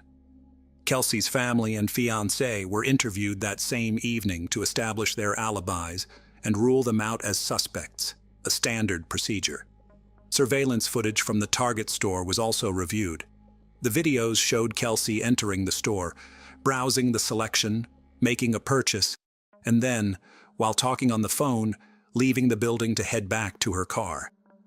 At that moment, she was speaking with her mother, asking where to find a gift bag, and then headed to the mall across the street, following her mother's advice. Essentially, Kelsey simply drove out, turned around, and parked at the Oak Park Mall, leaving her car near the side entrance almost against the wall. Her car was thoroughly inspected by experts. It seemed untouched from the outside. The gift she bought for John was on the passenger seat, and her backpack with personal items, a tablet, and a wallet containing about $300 in cash was in the back. Therefore, a robbery was quickly ruled out. It appeared that the car's owner had left only with her credit card and phone in her pocket, as everything else remained inside the car. No signs of a struggle, blood, or damage were found. There were no foreign fingerprints except for one found on the driver's seatbelt. This fingerprint belonged to neither Kelsey, her relatives, nor her boyfriend. Issues with the cellular company tracking the young woman's location could have been possible through the signal of her mobile phone. By that time, the device itself had become inaccessible, presumably turned off or damaged, but it was still feasible to determine the last known location where the mobile phone was active in order to narrow down the search area. However, Verizon Communications, the wireless carrier, did not provide the necessary data for the investigation for several days. Interestingly, the company did not outright refuse to cooperate, but kept promising to look into the matter, effectively dragging out the process. Back in 2007, telecommunications companies were allowed to withhold subscriber data from law enforcement agencies, including the police or FBI, without a specific court order. They cited information privacy laws, and even situations where an individual's safety or life might be at risk were not considered exceptions to this rule. The disturbing stranger. Upon closer examination of the surveillance footage, a chilling detail was uncovered: a mysterious stranger following the young woman like a shadow. He didn't stand out at first because he always kept his distance and didn't attempt to interact with Kelsey directly. The individual in question was a Caucasian male with a pleasant appearance, estimated to be in his early to mid-20s, sporting dark, short hair and a light beard. He was dressed casually in a plain white t-shirt and black shorts. He entered the Target store roughly half a minute after the girl and followed her through all the sections she visited, maintaining a few meters distance. This mysterious man was captured by all the surveillance cameras that Kelsey was, and later during the trial, the prosecution would describe his behavior as akin to a predator stalking its prey. He exited the store after her and, making sure she was alone, followed her to the Oak Park parking lot in his Chevrolet truck. It's likely that he overheard her conversation with her mother, as he was practically behind Kelsey while she was on the phone. Consequently, he could have learned about her plans to visit the neighboring shopping center. Unfortunately, Smith parked her car in a poorly chosen spot next to a side door near a storage area where shadows fell on her vehicle, making it nearly impossible to discern the events on the camera footage. While Kelsey was still seated in her car, the truck parked beside her, and a figure in a white t-shirt and black shorts emerged. The stranger approached her from the driver's side door, and then she, presumably under the threat of harm, got behind the wheel of his Chevrolet, and the truck drove off in an unknown direction. Media attention and alert viewers. From the outset, largely thanks to the connections and experience of Gregory Smith, the media were enlisted to cover the investigation. Smith knew that the louder the outcry, the broader the coverage in the press, and the more attention it garnered, the higher the chances of finding their daughter and bringing the responsible party to justice. The story was covered not only in national, but also in international media, including on the popular show America's Most Wanted. When surveillance footage revealed the mysterious stranger following Kelsey, the frames showing his face most clearly were broadcasted in the news, urging people to come forward if they recognized the man. That same evening, the police began receiving calls from individuals claiming to have seen the man in various cities and even states. Although most of these reports were mistaken, each one was investigated. On June 6th, a Mrs. Miguez called in, stating she recognized her neighbor Edwin Hall in the footage but had hesitated to report it initially due to doubt. However, seeing the information about the truck removed her last doubts, as Hall also drove an old 1970s Chevrolet. Horrific discovery at Longview Lake and suspect's arrest. On June 6, 2007, several pivotal events unfolded in the investigation. First, crucial data regarding the last known location of Kelsey's phone signal was finally obtained from Verizon Communications. A specific cell tower was pinpointed, establishing a search radius of 1.1 miles to the north of it. Within 45 minutes of initiating the search operation, the lifeless body of the young woman was found in the brush near Longview Lake, Missouri, approximately 30 miles from where she was abducted. The medical examiners determined that Kelsey had been brutally assaulted and then strangled with her own belt. Her body was discovered without clothing, except for the belt used to strangle her around her neck. After the assault, her body was callously discarded in the bushes, covered only slightly with dry branches. Over the 4 days it lay exposed under the June sun, her remains were severely disfigured by insects and other wildlife, making them almost unrecognizable. Nonetheless, the examination confirmed that it was indeed the missing young Smith. The second significant event on June 6th was the arrest of the main suspect. When the police arrived at the man's residence, he was completely calm, acknowledged that his friends called him Jack, and agreed to provide a statement at the station. During the interrogation, he identified himself as Edwin Hall. Presented with a photograph of Kelsey, he claimed never to have seen her before. Even when shown surveillance footage from the store showing him following her closely, he insisted he had merely visited Target for personal reasons and hadn't noticed her, suggesting their appearance together in the footage was merely a bizarre coincidence. Irrefutable evidence. Edwin was evidently confident that he had left no trace behind and could not be held accountable. His van was clean. He had assaulted the victim using contraception, leaving no DNA evidence. Therefore, Hall agreed to cooperate with the investigation and even volunteered to provide his DNA sample and fingerprints. Crucially, his thumbprint matched the one found on the victim's car's seatbelt buckle, becoming a pivotal piece of evidence. Furthermore, during a thorough search of the suspect's home, a hidden air pistol was found with Kelsey's DNA traces on the barrel. Hall was then officially charged with the abduction, assault, and termination of the young woman's life. Since Smith was abducted in Kansas, but her lifeless body was discovered in Missouri, there arose a question regarding the jurisdiction of the trial. This detail was significantly important as it affected the potential sentence. In Missouri, the perpetrator faced the possibility of capital punishment. Trial and sentence Hall, realizing the gravity of his situation and after consulting with his attorney, decided to fully admit his guilt and disclose the details and circumstances of the crime in hopes of receiving a lesser sentence. He recounted how he noticed Kelsey as she entered the store and followed her. Indeed, he was close enough to overhear her phone conversation, learning she planned to visit the shopping center across the street. Edwin made sure Smith was alone, followed her to the adjacent parking lot, and was pleased when she parked in a secluded spot near the side entrance. He then emerged from his vehicle, armed with a pistol, waited for the victim to return to her car, and prevented her from closing the door as she was getting into the driver's seat. Apparently, she had already pulled out the seatbelt, but he didn't allow her to buckle up, leaving his print on it in the process. Next, he placed the pistol barrel in the unfortunate girl's mouth, coercing her to move to his vehicle's driver's seat under threat.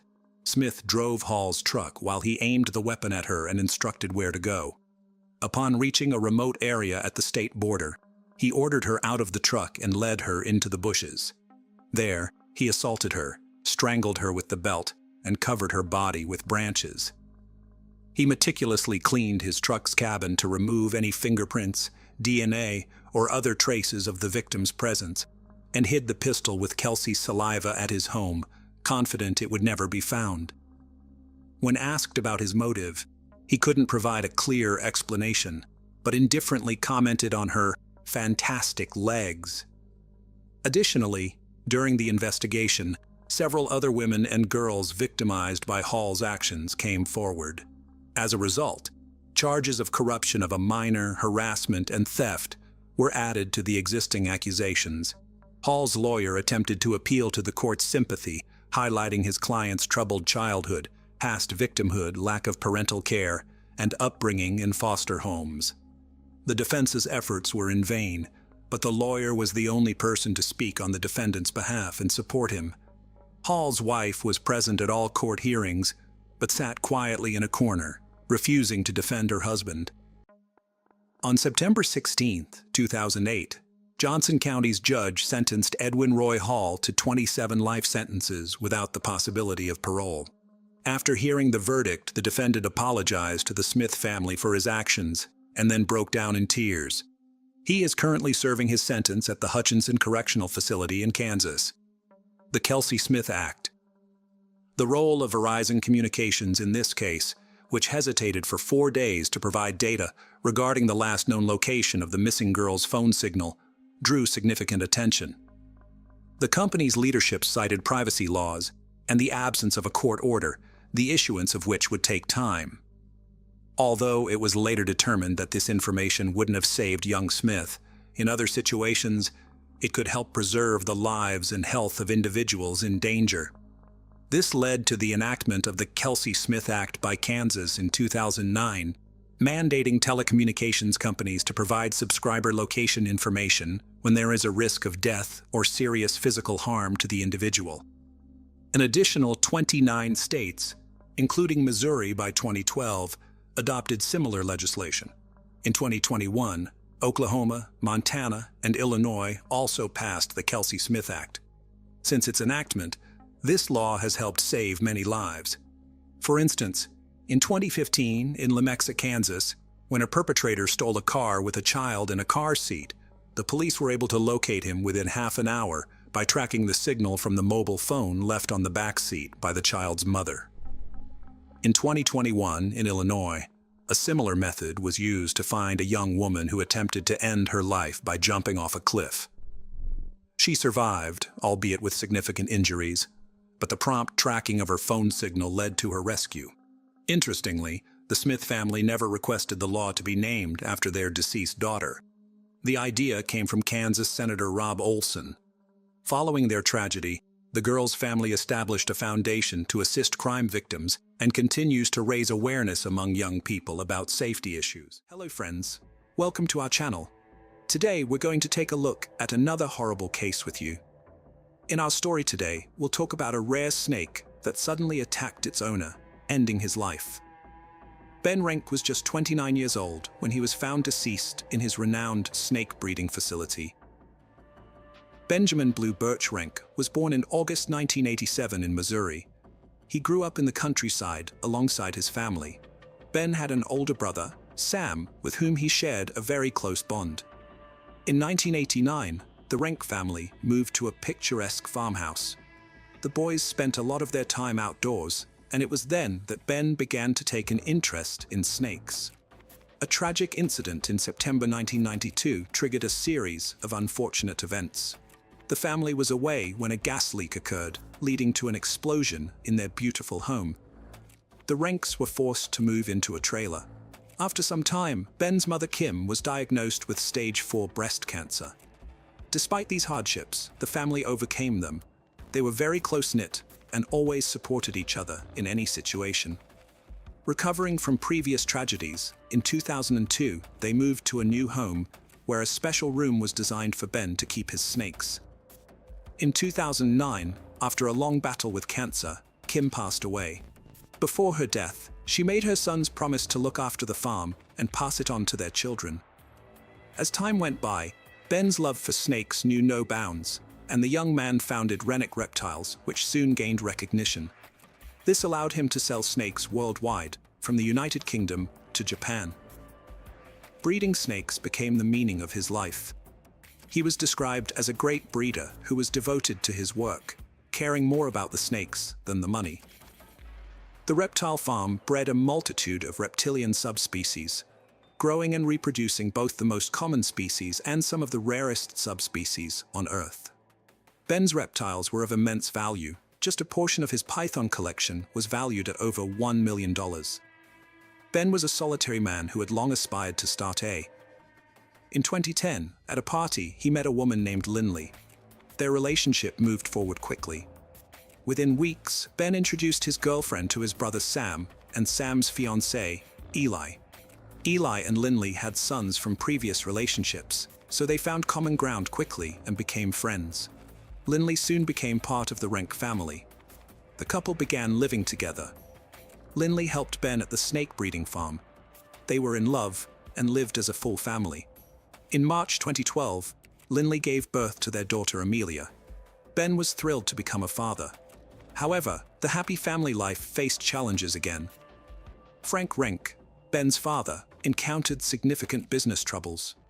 Previously, he had engaged in fraudulent stock transactions to cover medical bills and Kim's treatment expenses. Just a day before the FBI planned to visit the farm, Frank took his own life. Frank's passing halted the investigation. The sons were deeply affected by another parental loss, but managed to pull through by supporting each other. Ben inherited the house and farm, while Sam received an amount of money far exceeding the house's value. Each brother had their own family and children, but this didn't stop them from living as one big family in their parents' home. They lived together harmoniously, with Sam spending his inheritance on repairing the farm without hesitation. Initially, things were fine, but soon financial disputes caused friction between the brothers after their father's death. Ben focused on his business and family and decided to formalize his relationship with Linley on April 14, 2014. They married officially, adding Linley as a full-fledged member of the Renk household. Ben and Linley also opened a second business, a spa named Essentia Spa Inc., but it faced financial difficulties under Linley's management. Financial issues often led to arguments between them, despite Linley's hard work being insufficient to cover all salon expenses consistently. At the same time, Sam and his wife faced significant financial challenges. Ben allowed them to sell some of the furniture of the house. Linley disapproved, leading to a rift between the families. The relationship was irreparably damaged. Ben decided to improve the family's financial situation by arranging to sell some rare reptiles for a significant sum. However, the deal fell through due to a tragedy that occurred on the farm. On June 8, 2017, Linley walked into one of the farm's barns. There, on the floor in a pool of blood, lay Ben. Linley called her brother Sam for help and dialed the emergency number. She reported that she had found her husband unconscious on the ground. During the conversation, Linley dropped the phone and ran outside. Sam continued the conversation and confirmed that his brother was dead. Sam suggested that a snake might be to blame for what had happened. Montgomery County Sheriff's deputies were called to the snake breeding facility for the first time in a long while.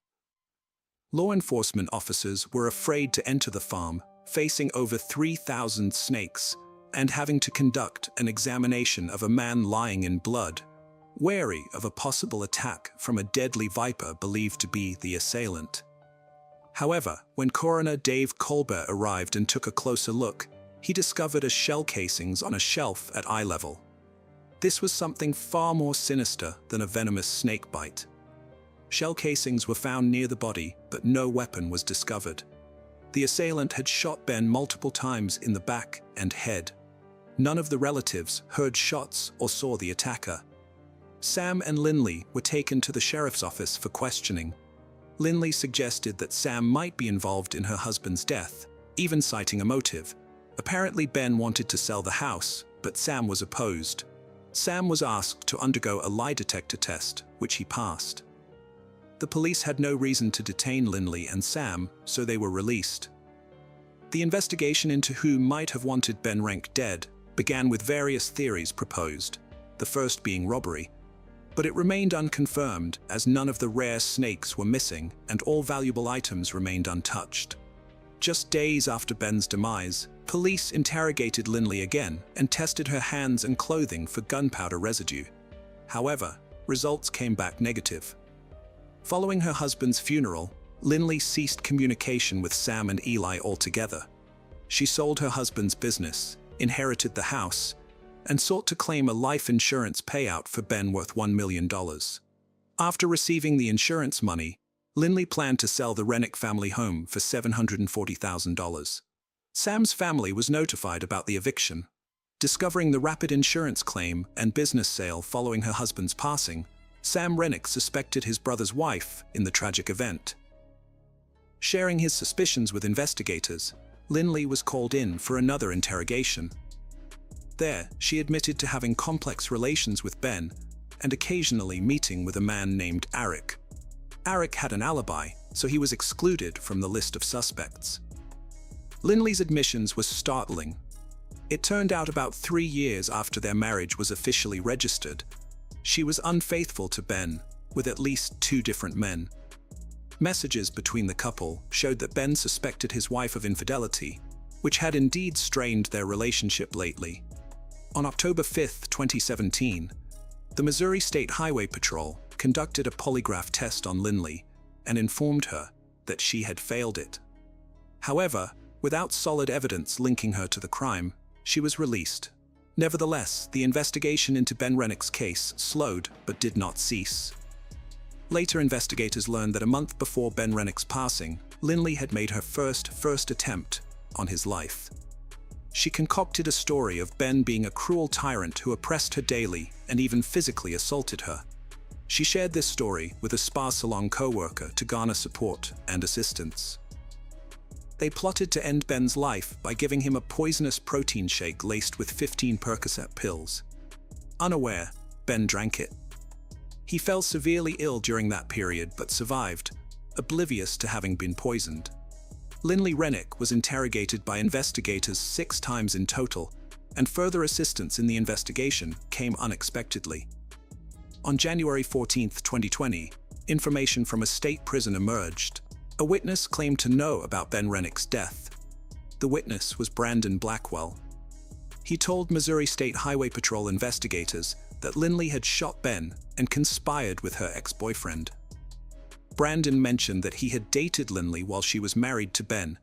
1.5 years after Ben's death, they had a child together, but by 2019, they had separated. Brandon claimed that Linley confessed to the act and conspired with her spa salon co-worker, Ashley Shaw, and another ex-boyfriend, Michael Humphrey. Years after Ben's demise, Linley Rennick and her former boyfriend, Michael Humphrey, were arrested for his death.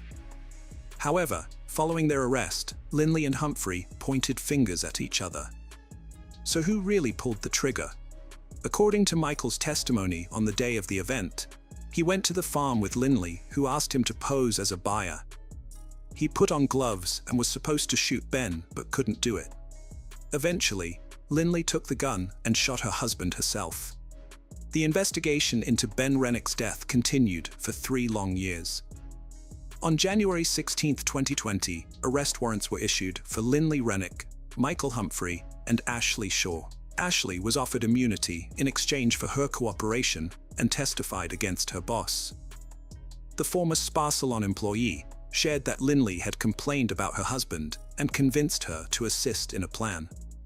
She claimed that Ben was constantly belittling, demeaning, and even physically harming her. Fearing divorce would lead to Ben gaining custody of her children, Linley decided to eliminate him. Planning together to poison him with a lethal cocktail during questioning, Linley and Michael accused each other of Ben's demise. In October 2021, Michael Humphrey faced trial in Ain County. His lawyers hoped that revealing the murder weapon would lead to a second-degree murder charge.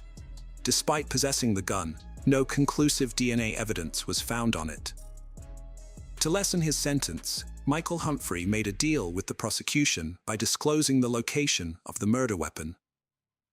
His cooperation led to a life sentence on a less severe charge of second-degree murder without defense at the trial.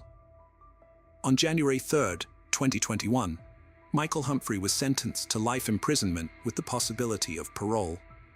The against Linley Rennick began on December 6, 2021. She was charged with the shooting and demise of Ben Rennick on June 8, 2017, at his snake breeding facility in New Florence.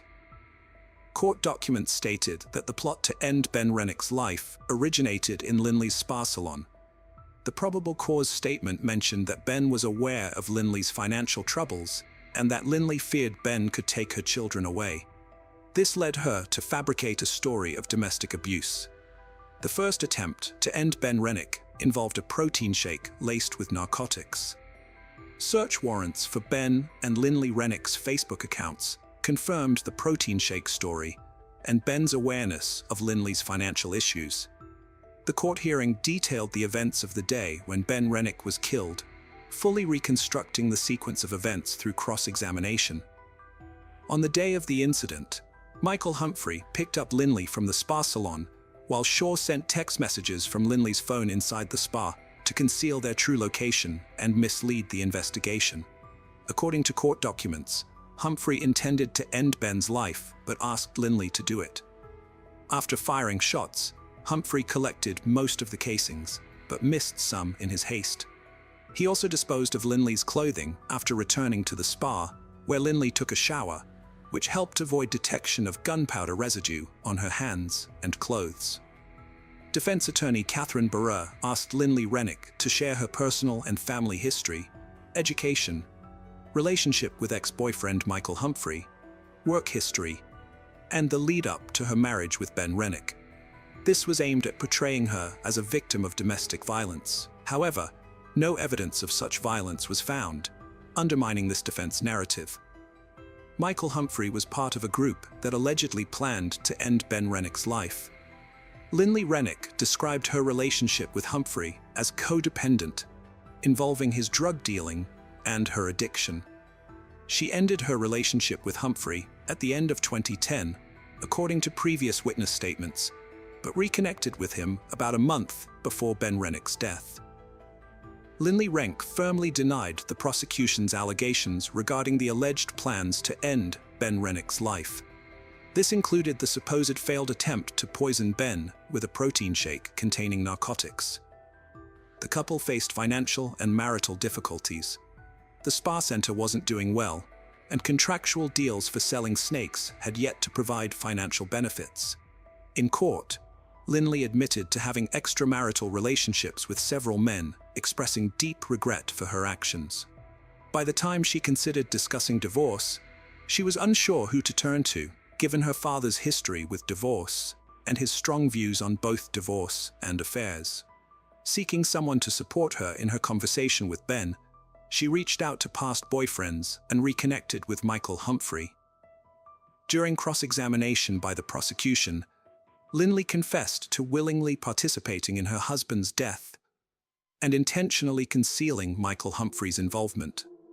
She cited marital difficulties, including disputes, alleged physical and sexual abuse by Ben, and the stress associated with his snake breeding business. Linley feared Ben and worried about his reaction whenever she brought up the topic of divorce. On June 8, 2017, she brought Michael Humphrey to the farm that day.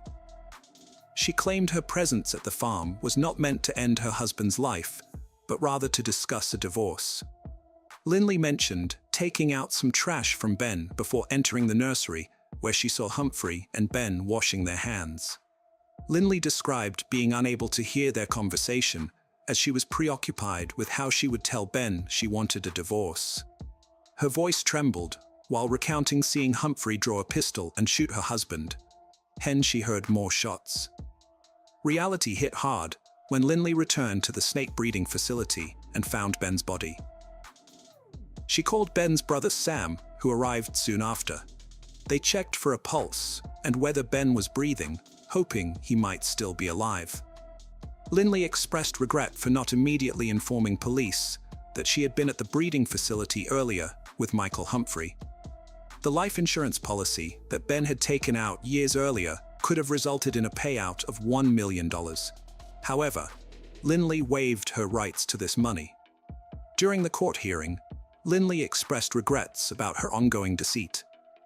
"I was just trying to escape from the truth of what happened," she stated, clarifying that she never wished for her husband's death.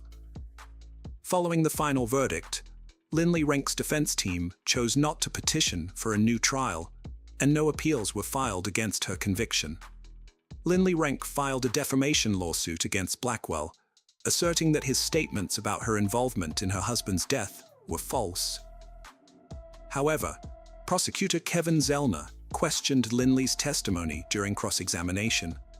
He queried why she didn't check on her husband after hearing gunshots and why she didn't call 911. Furthermore, he asked why she sent friendly messages to him and Humphrey after the shooting and continued to lie even when emergency responders got involved. During sentencing for second-degree murder and armed criminal action, Lindley Rennick broke down but did not admit guilt. On December 9, 2021, she was found guilty of second-degree murder. The 33-year-old was sentenced to 13 years for murder and an additional 3 years for armed criminal action in January by Judge Kevin Crane, a total sentence of 16 years. Sam Rennick's final words conveyed deep disappointment. He was astonished that an individual's life in Missouri could be valued at just 13 years. Ben Rennick, a young man brimming with hope and a promising future, found himself in a dire situation due to the actions of one woman. Hello friends, welcome to our channel. Today, we're going to take a look at another horrible case with you, the case of Mary Goff. Mary Goff was from County Meath and was described as happy and jolly, but also very quiet and laid back. She was the youngest of 5 children, and her mother was delighted when she was born, finally having a little girl. Mary was described as the glue of the family, a common tribute when a family member has been lost. Mary could hold her own, thanks to having 4 older brothers, but her mother described her as a best friend and confidant, the kind of relationship any mother would want with their daughter. Mary was straightforward. If she was happy, she made it known, and if she was upset, she expressed it. In 1993, at the age of 19, Mary was working at the Huntsman pub in Gorman's Town. There, she met a man named Colin Whelan, who was 22 years old. He wasn't her usual type, a bit formal and serious, but he seemed to have his life together as he worked in the IT field. In 1995, Mary and Colin hit a rough patch and broke up. Mary didn't know what she had done, and she was distraught. Her mother reached out to Colin for an explanation, but he responded that it was not his concern how Mary was dealing with the breakup, and that it was not his fault. This gave Mary's mother her first insight into how heartless Colin could be. Eventually, Mary dusted herself off and focused on her future.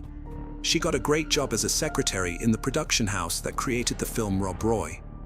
After her contract was up, she was offered a job in Scotland by the same production company, but she turned it down, speculated to be because she still held a torch for Colin and was hoping to get back with him. After 6 months apart, Mary's wish came true, and she and Colin got back together. This time, the relationship seemed more serious. In 1997, Colin bought a house in Balbriggan on the outskirts of Dublin, and not long after, Mary and Colin moved in together and seemed very happy. In 1998, Mary and her partner got engaged while on holiday. Mary was overjoyed and ready to get married straight away, but the wedding did not take place for another 2 years. On September 9, 2000, the big day finally arrived. However, Mary did not appear to be the radiant bride one would expect.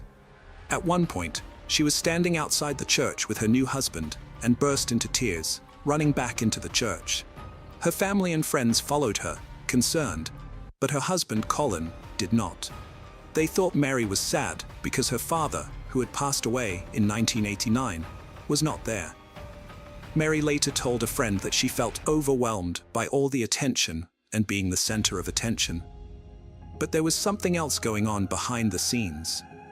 In January 2001, a new year and new beginnings, Mary decided to get herself in order and get organized. She went to a doctor and was eager to undergo the detoxification program she had booked, but Mary would never get to do it. On March 1, 2001, shortly after midnight, a 999 call was made by Colin Whelan. The operator guided him through performing CPR, and the ambulance soon arrived, finding Mary wrapped in a duvet with a towel under her head. The ambulance crew noted that Mary was cold to the touch, which was unusual for someone who had just fallen down the stairs. It only took 15 minutes for the responders to arrive, so she should not have been cold. They also observed that there was blood coming from Mary's nose, but there were no signs of blood on Colin, who was supposed to have performed CPR on her. The position of Mary's body was strange. She was laid out straight, and her head was at an awkward angle, with no apparent broken bones. Already, evidence was mounting that all was not as it should have been. Mary was declared dead at Beaumont Hospital in Dublin, and her family were notified and arrived at the hospital. Shortly afterwards, when Mary's mother approached Colin, he had his head in his hands, and she asked how Mary was. Without looking up, he announced that she was dead. Mary's mother was absolutely devastated upon hearing the news that her only daughter had died, and she couldn't believe that Colin had told her in such a cold, emotionless, matter-of-fact way. Mary's sudden death was flagged, and an autopsy was performed by the state pathologist, Dr. Mary Cassidy. Mary had a swollen tongue, hemorrhaging in the eyes, and a mark on her neck, along with carpet burns consistent with being dragged down the stairs, but with no head injuries or broken bones. This led the pathologist to conclude that Mary was strangled to death. But the only confusing thing was there's no ligature bruising going the whole way around the neck, just bruising on the left side, which is inconsistent with strangulation. The case was now a murder inquiry, and it landed on the desk of Pat Murray. He brought Colin in for questioning at Balbergen Garden Station the next morning, and he was definitely not acting like the grieving widower. Detective Pat Murray gave no hint to Colin that it was now a murder investigation, and, to make him feel at ease, he told him the interview was just a formality to find out what exactly happened. Colin stuck to his story and admitted he was the only person in the house with Mary when she died. He told the detective that he and Mary were watching TV, and she decided to go upstairs for a shower, and moments later, at around midnight, he heard a thump-thump. He ran to see what was going on, and Mary was at the bottom of the stairs. He went upstairs to grab a towel, as there was so much blood, and wrapped her in a duvet to keep her warm. Investigators informed the Goff family that Mary's death was now being investigated as a murder, but asked them not to disclose this to the family. The forensic team visited the house and found blood on the walls of the bedroom and on the upstairs landing. The phone in the hallway showed no signs of transfer blood or mucus. The team also checked the alarm to determine when it was last activated, and found that no windows or doors had been opened after 9:05 p.m. when the couple had arrived home that evening. There were no signs of a break-in, and it was clear that no third party was involved. In their search, they would also uncover a life insurance policy that Colin had taken out on both of them in June 2000, 3 months before they got married, and shortly after it was approved, he upped the policy to 400,000 Irish pounds. If Colin died, she would receive that amount, and the same if Mary died, Colin would receive it. What was strange about the policy, besides the amount for a couple so young to have such a large policy, it was only valid for 10 years. After that, it would be worthless. A week after the murder, Mary's funeral was held in the same church where he had gotten married 6 months earlier. Of course, Colin pretended to be deeply grieved, which was embarrassing for everyone. The Goff family discreetly overlooked Colin's outbursts so as not to jeopardize the case. The detective soon moved on to Colin's work computer in the bank and completely wiped its history. Fortunately, the bank had backed up all the computers in the office on a secret server, and what the detective found was a mountain of evidence. Searches had been made on strangulation, asphyxiation, and the effects of lack of oxygen. Colin had made no less than 22 searches on how to kill Mary weeks before their wedding. They also discovered that Colin was very active on chat sites, using the name Celtic Tackler and describing himself as a widower, a true red-blooded Irish male. One particular contact was with a divorced woman in Wales, to whom he had claimed that his wife had died in a car accident.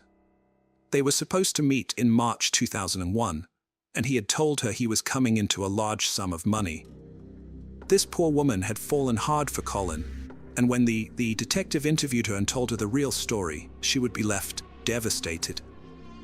Also, They discovered on Colin's computer research into American killers, and one in particular, Henry Wallace, who was active in the 1990s. Wallace's method to kill his victims was to use a towel to wrap around a cord to strangle them, as it left no ligature marks. He also kept his victims warm, so forensics couldn't determine time of death. This was a huge piece of evidence. The detective combed through Colin's house once again, looking for something that he may have used as a ligature. They tested numerous pieces in the home, but when it came to Colin's dressing gown, they noticed it was overstretched, and tests came back positive for Mary's blood in the fibers of the cord. Imagine Colin wearing the murder weapon around his waist as paramedics worked to save his wife. Meanwhile, the towel he used to disguise the ligature marks was most likely resting under Mary's head.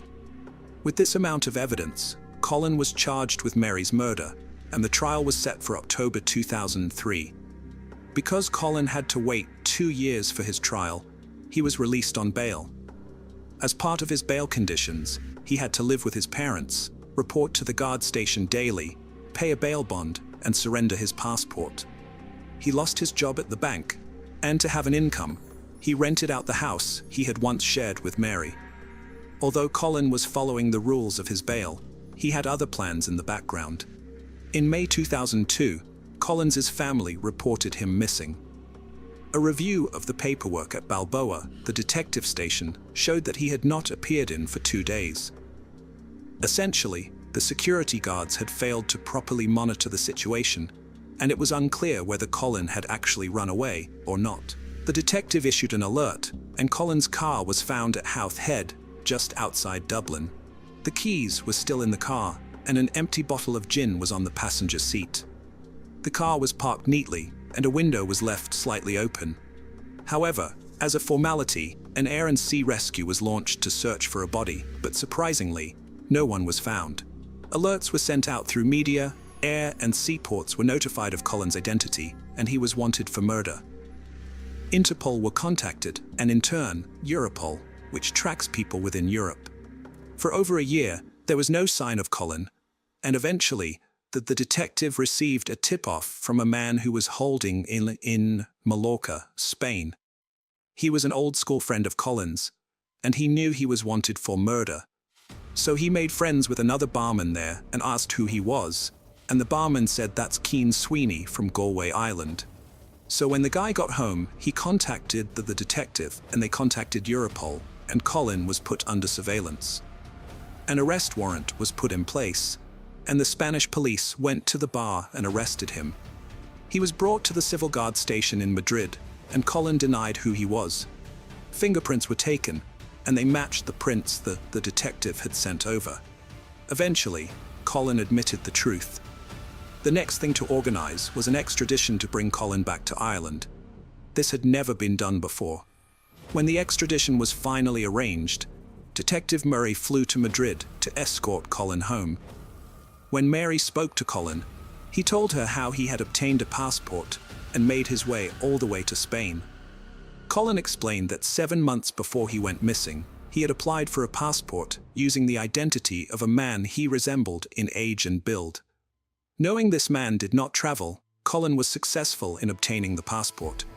He then took a train to Belfast, a flight to London, another flight to Barcelona in Spain, and finally a boat to Mallorca Island, Spain. Colin returned to Ireland, and Mary's brother was employed at the airport. He positioned himself at the area where Colin would be arriving. One of the security officers approached Mary's brother and asked, "You're not going to attack him, are you?" And the brother responded, "No, I'm not." The security officer then said, "All right."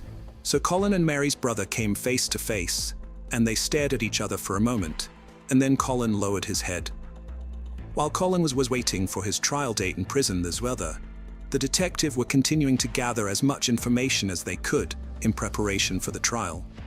They needed to find out everything they could about him, especially his past relationships. There were people who still believed that Colin was innocent because they didn't have the full details of who Colin really was.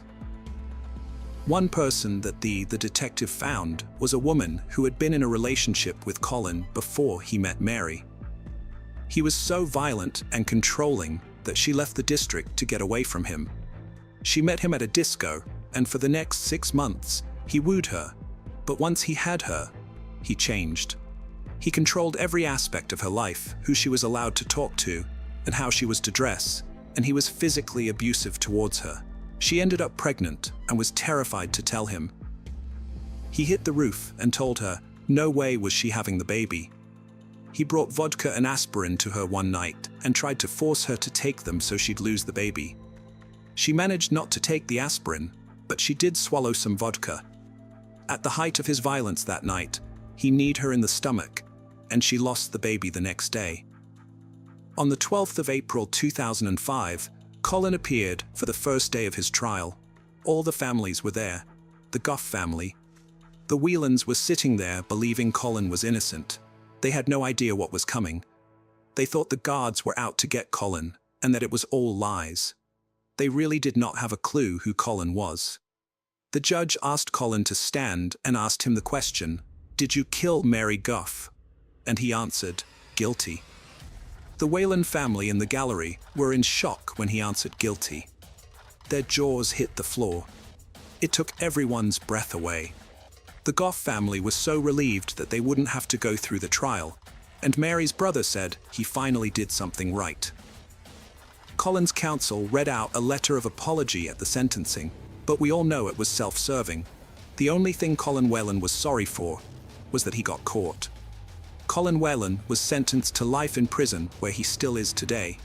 He is supported by his English girlfriend, who he met when he was living in Mallorca. She has recently returned to her home in England, so it's easier to visit him. She says she will be with him until the end. Oh, give me strength. Colin Whelan never loved Mary. In fact, he probably hated her. He took her life so he could start a new one and have the money to do it. If you look at his history, he probably hates all women, and they are only there for his use. The guard he said when he gets out, which will be soon, he will be a very dangerous individual to any woman he meets. It's 2022 now, and it's been over 21 years since Mary was murdered. She was a beautiful woman, and her death had a massive impact on the community. Because of Ireland being so small, we have these little communities, so when something like this happens, it's remembered for life. Hello friends, welcome to our channel. Today we're going to take a look at another horrible case with you, the case of Neil Entwistle. In the peaceful town of Hopkinton, Massachusetts, a family's story unfolded in a sad and surprising way, sharing a compelling tale that interested the entire nation.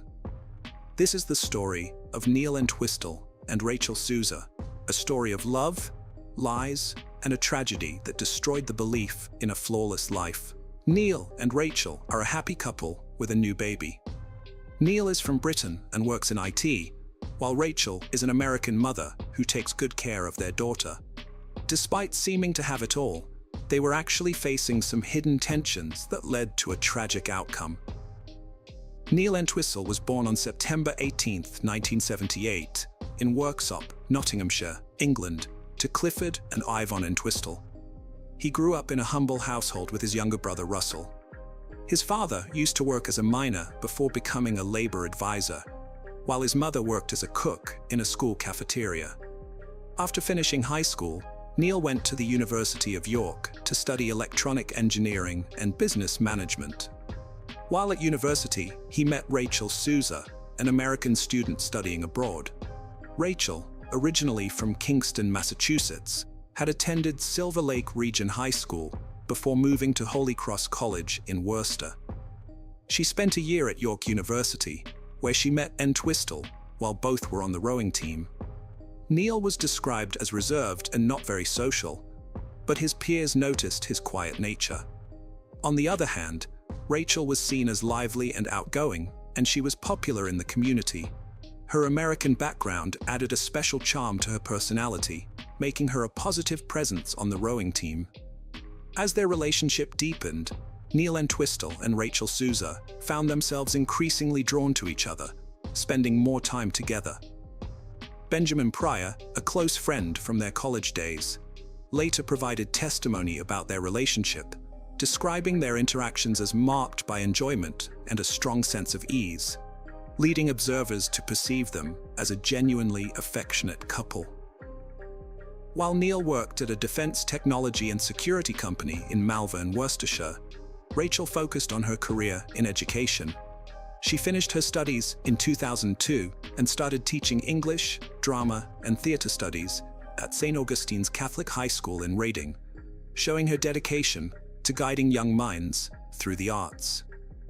Neil jokingly described his job as making bombs and other items.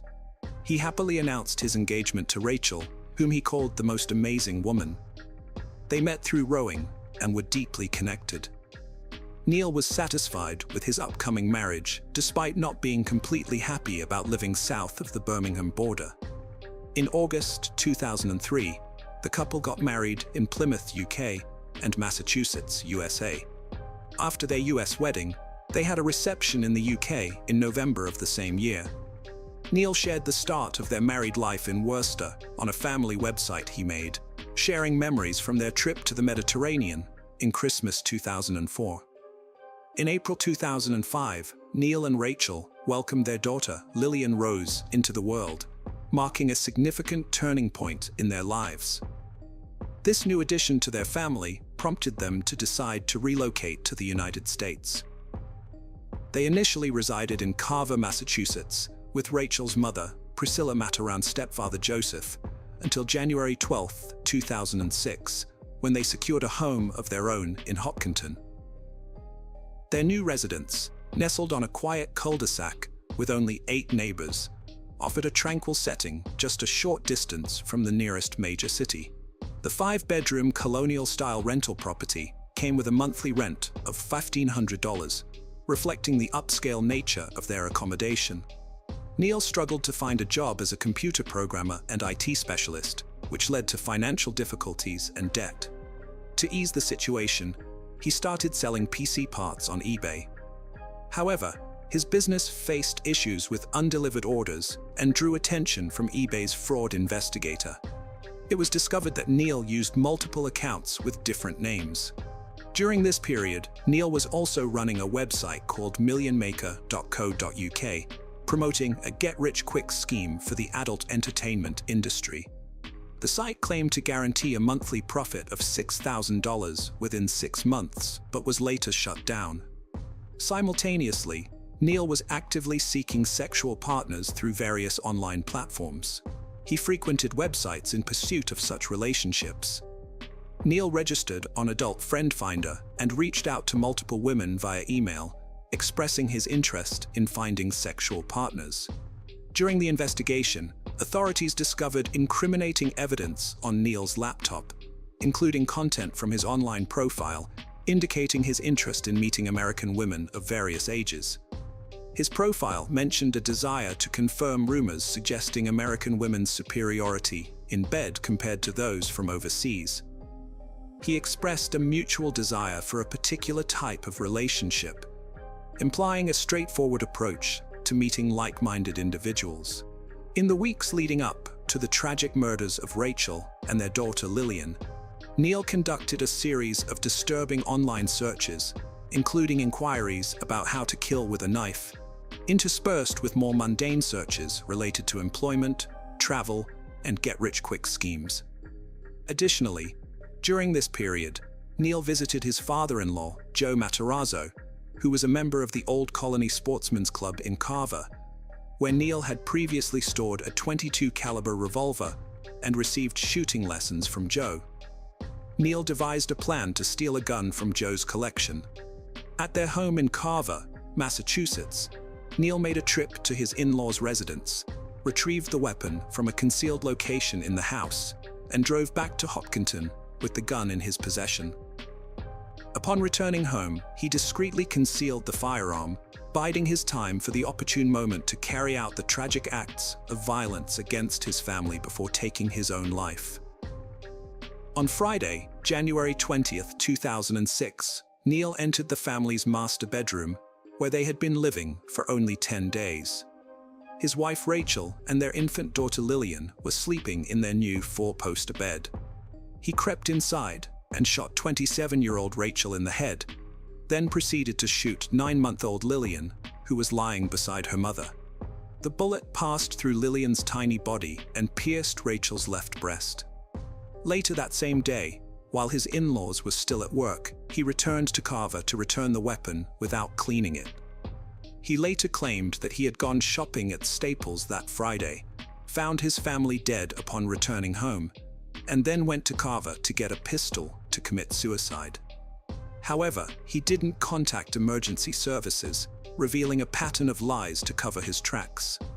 Upon leaving Carver, Neil drove to Logan Airport in Boston on the evening of January 20, 2006. He made 2 ATM withdrawals totaling $800, but 3 additional withdrawal attempts for $420 were declined. The following day, Saturday, January 21, 2006, Neil purchased a one-way ticket to London, carrying no luggage. Around 5 p.m., he boarded a British Airways flight that departed Boston at 8:15 p.m. On that Saturday evening, Neil had invited several neighbors for dinner. Shortly after 7 p.m., Joanna Gatley and her sister Maureen arrived at the home, but found it locked with the lights on inside. Concerned, they tried calling Rachel's mother, who had also planned to visit that day for lunch with her daughter, but had been unable to reach her. Alarmed, they decided to call 911 around 8:30. Police officers arrived at Neil's home to search for any signs of the missing family. Sergeant Michael Sutton described the scene, noting he could see into the bedroom, where there was a large bed in the center of the room that was unmade, with all the bedding appearing to be piled up. Other than the disheveled bed, nothing seemed out of place. After their search, the police locked up the house, left, and continued their patrol. Despite the police search, the Gatley sisters remained deeply concerned.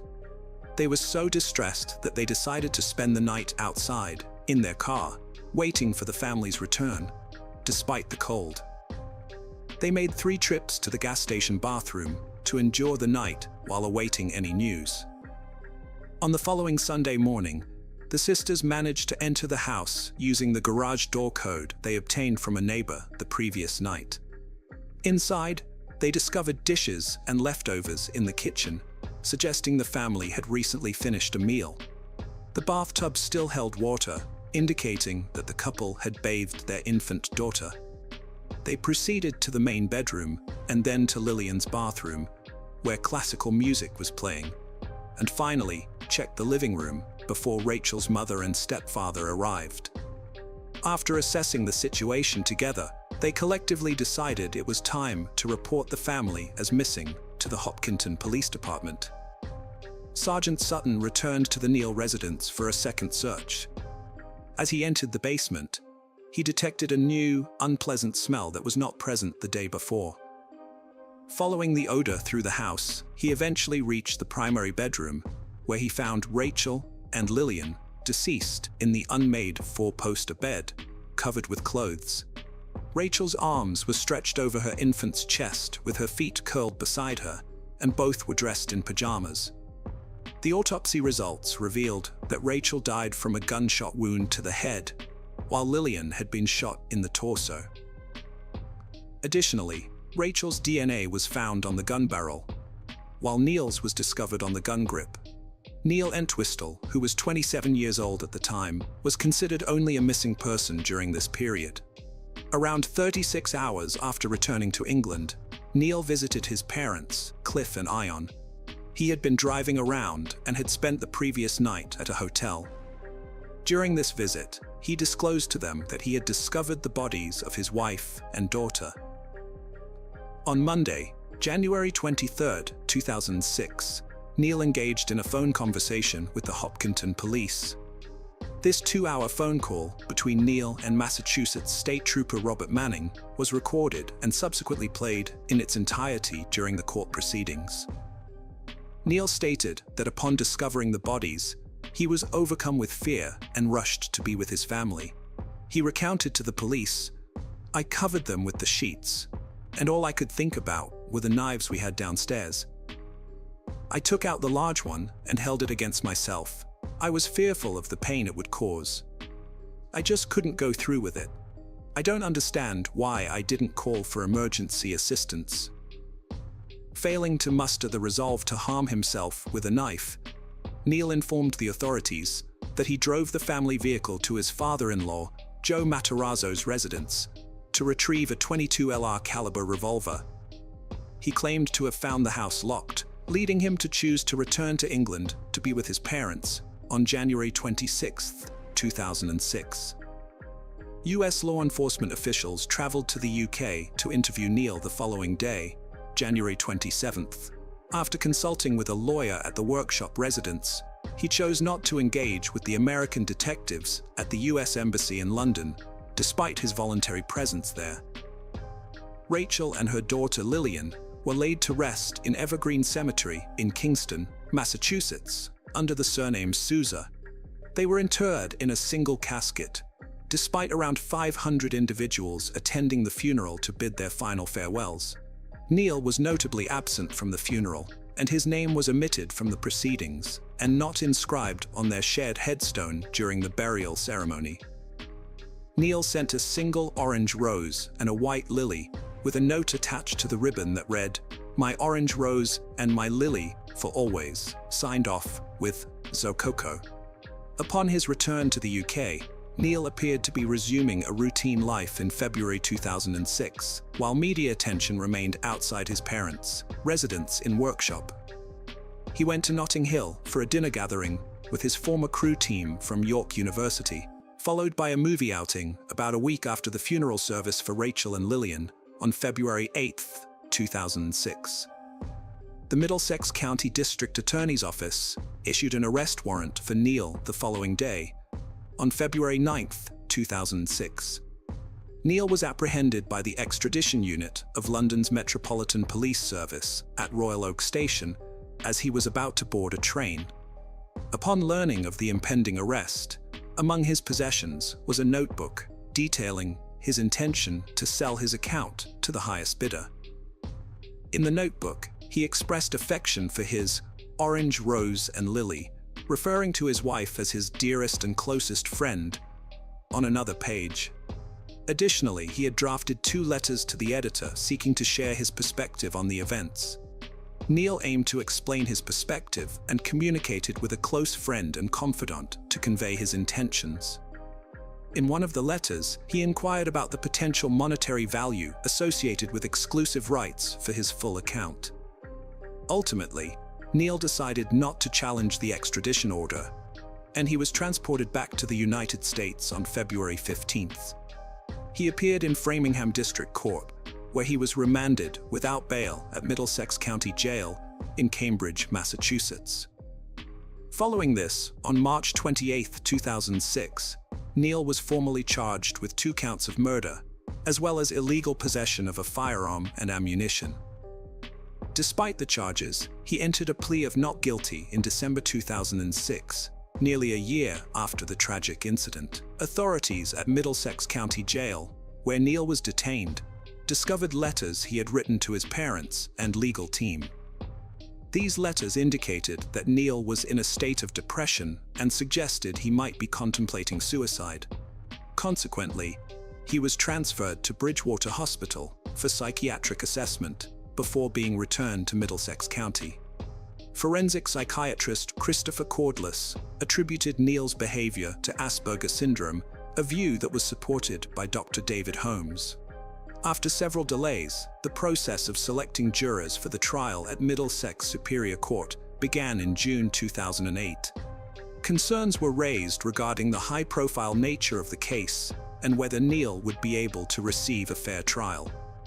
The trial for the double murder officially commenced on June 2, 2008, in Woburn, Massachusetts, with Elliot Weinstein leading Neil's legal team. During the trial, Weinstein unsuccessfully attempted to challenge the prosecution's proposal to introduce DNA evidence. Similarly, efforts to suppress other evidence discovered in the family home due to the absence of a warrant were also futile. Neil chose not to present any witnesses or testify in his defense throughout the trial. Observers noted his lack of visible emotion during the proceedings. On June 25, 2008, Neil Entwistle was convicted of 2 counts of first-degree murder, as well as unlawful possession of a firearm and ammunition. The court sentenced him to life imprisonment without the possibility of parole. Upon leaving the courtroom, Neil was overheard reassuring his loved ones in the gallery, saying, "I'll be all right." Initially, Neil was held at Sousa Baranowski Correctional Center.